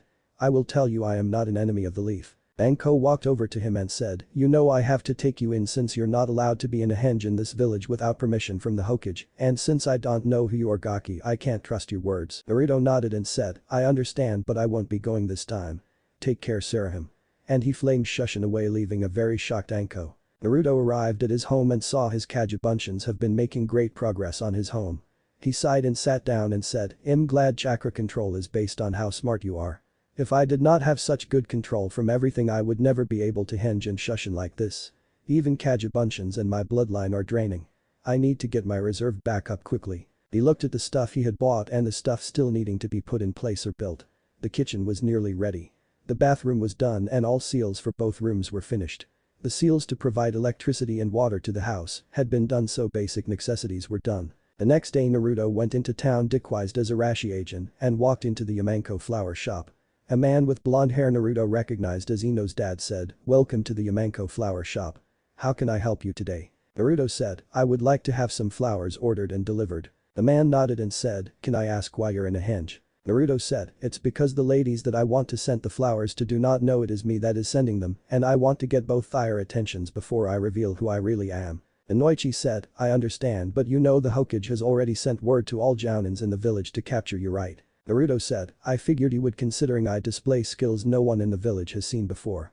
I'm not going to cause any trouble, but I would like to order my flowers before we get to official business." Inoichi said, "You know I can't do that." Naruto sighed and said, "If I can give you some proof I am a member of the Leaf Village, would you let me get my flowers and leave saying I escaped?" Inoichi said, "Why would I do that?" Naruto walked over to a set of flowers and said, "Growth." And the flowers grew dramatically. Naruto turned and said, "I am the great-great-grandson of the Shodium Hokage. I am also the last of my clan that can carry on my family line. I don't want the people of this village to know who I am because the village has lost my respect. I won't reveal who I really am until my grandmother and grandfather arrive. I am not hostile to the village because if I were the village would not be standing. Catch." And he threw a scroll flame shushin away, leaving a shocked Inoichi who thought it was an attack but instead was a scroll. He looked around the shop and opened the scroll and was surprised by what was inside. It was an order for white roses and jasmines, but what surprised him even more was the note to the Hokage and who the flowers were for as well as the payment. He quickly closed the shop and went to the Hokage's office. When he got there he saw the third was at his desk and said, "Pardon the interruption, Hokage-sama." The third looked up and said, "What is it, Inoichi?" Inoichi said, The gentleman you asked everyone to be on the lookout for came to my shop a little while ago." The third nodded and Inoichi said, "He wanted some flowers ordered and all, and he showed and told me something before escaping I think you should know. He claims he is the great-great-grandson of the Shodium Hokage, and from the display of manipulating plants, I say it's a good chance. He also said he is not a threat to the village, but said that we have lost his respect. He said he won't reveal who he is until his grandfather and grandmother arrive." The third looked at the scrolls on his desk and said, "I see. I believe I know who he is now. If he is who I think he is then I know why he is in henge." "Did he say anything else?" Inoichi said, "He said he was not hostile to the village because if he was it would not be standing. He said he was the last one who could carry on his family line." The third closed his eyes and said, "Who were the flowers for?" Inoichi said, "Actually that surprised me the most. Kurenai and Anko." He said he was in Henge because he was not ready to reveal who he was yet to either of them. The third coughed and sat up at his desk and said, "Thank you, Inoichi. Go ahead and fill the orders if he paid and any further orders. Don't worry about stopping him for now. If I am correct who he is, then I believe what he said is true. Also don't tell anyone about him being the first descendant." Inoichi nodded and left, and the third sighed before sending a message for Kakashi. An hour later Kakashi arrived at the Hokage office and said, "You asked to see me, Hikage-sama." The third nodded and said, "I have a mission for you." Kakashi said, "Does this have anything to do with Naruto?" The third said yes. "I assume you heard he requested a mission earlier this week." Kakashi nodded behind his Abnu mask and said, "I don't know how he knows me though." The third said, "Neither do I, but he left a scroll for you to read." And he handed it to Kakashi. Kakashi opened it and began to read, and after a few moments said, "You have some explaining to do." Dropping all pretenses of respect. The third blinked and said, "Let me guess. He told you who he really is." Kakashi said, "Among other things. Why did you not tell me?" The third said, "I did it for his best interest." Kakashi slammed his fist into the table and said, "His best interest, bullshit. I have seen what he has been through, and his best interest was thrown to the side the moment you changed his name." The third sighed and said, "I admit I made some mistakes in dealing with him. I did the only thing I could think of to save his life." Kakashi sighed and said, "Give me the scrolls, I will take the missions." The third said, "What exactly are they, Kakashi?" Kakashi sighed and said, "I don't know. It just told me who he is and that he needs those scrolls delivered and wait for a response to both. He said I would be the only one Jiraiya would halfway listen to, and he does not want too many people to know who he is yet.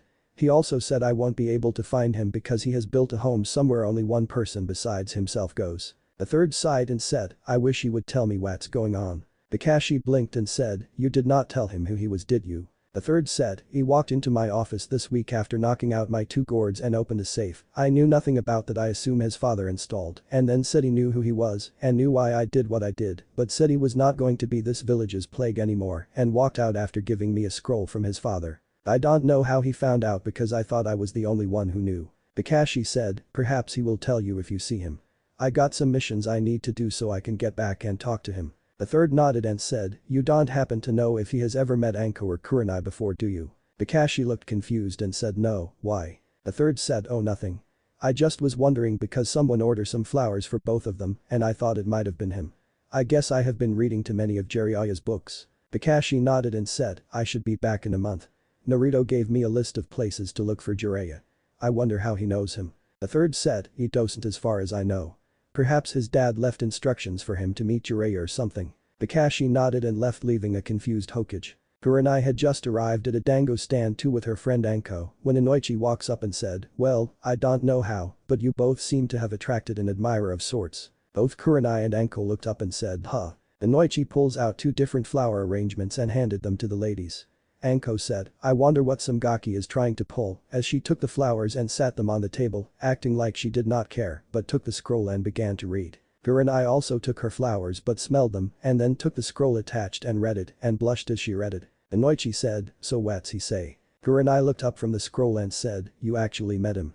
What does he look like?" Anko seemed to be listening in and Inoichi said truthfully, "I don't know.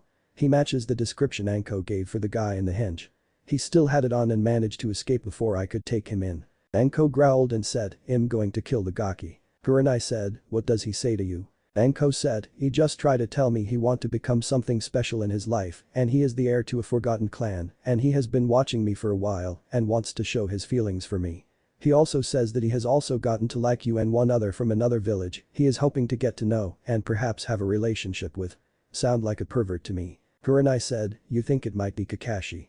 He is a pervert." Inoichi said, "I can guarantee it's not Kakashi." Both women looked at him and said, "How can you be sure?" Inoichi looked around and said, "Simple, Kakashi can't control plants." Both women blinked and said, "Huh." Inoichi said, "He claimed he is related to The First Hokage, and the third said he thinks he knows who he is, but won't tell me who, but you did not hear that from me." Both women nodded and Inoichi said, "Well, I got to get back to my shop.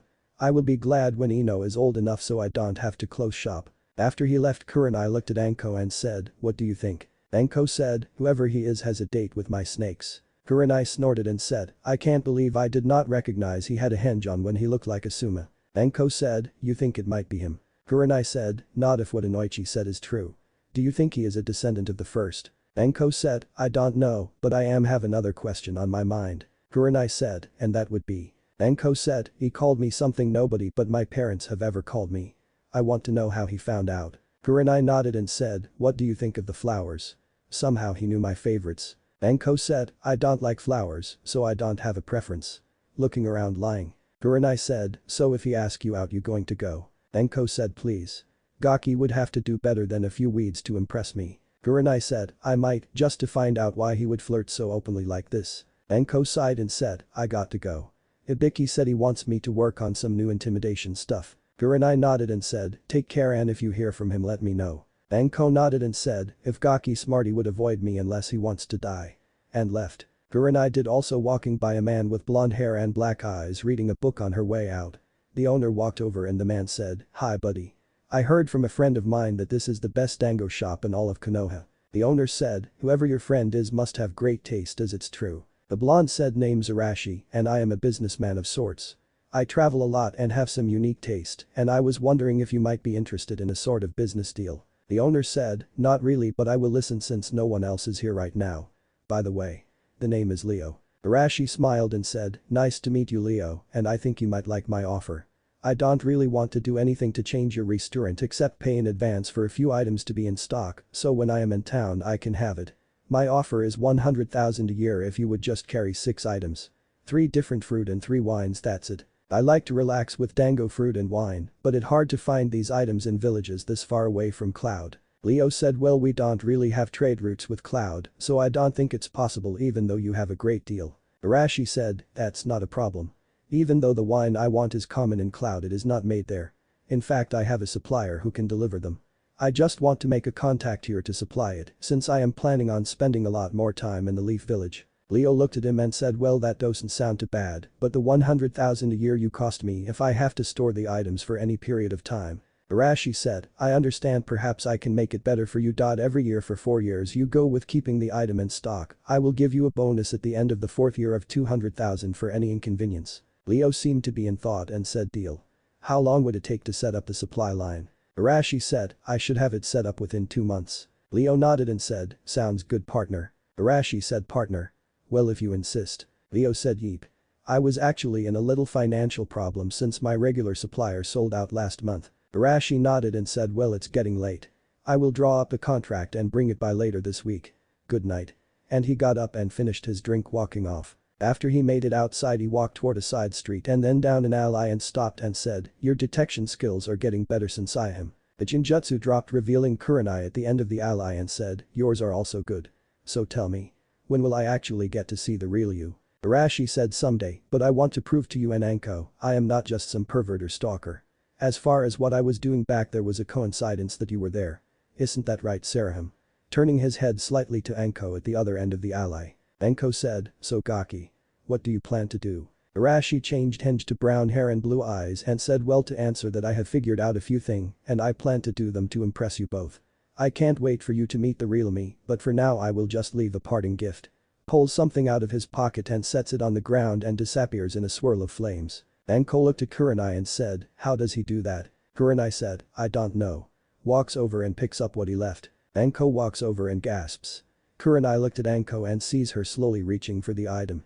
As she touches it a single tear escapes her eyes. Kurenai asks, are you okay Anko? Anko just nods and said, my mother's locket.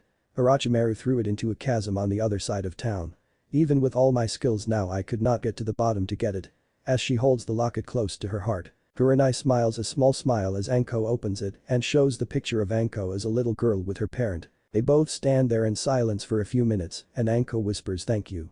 Before they part for the evening. On a rooftop a little ways away from the two Arashi says, you're welcome and flames shushin home.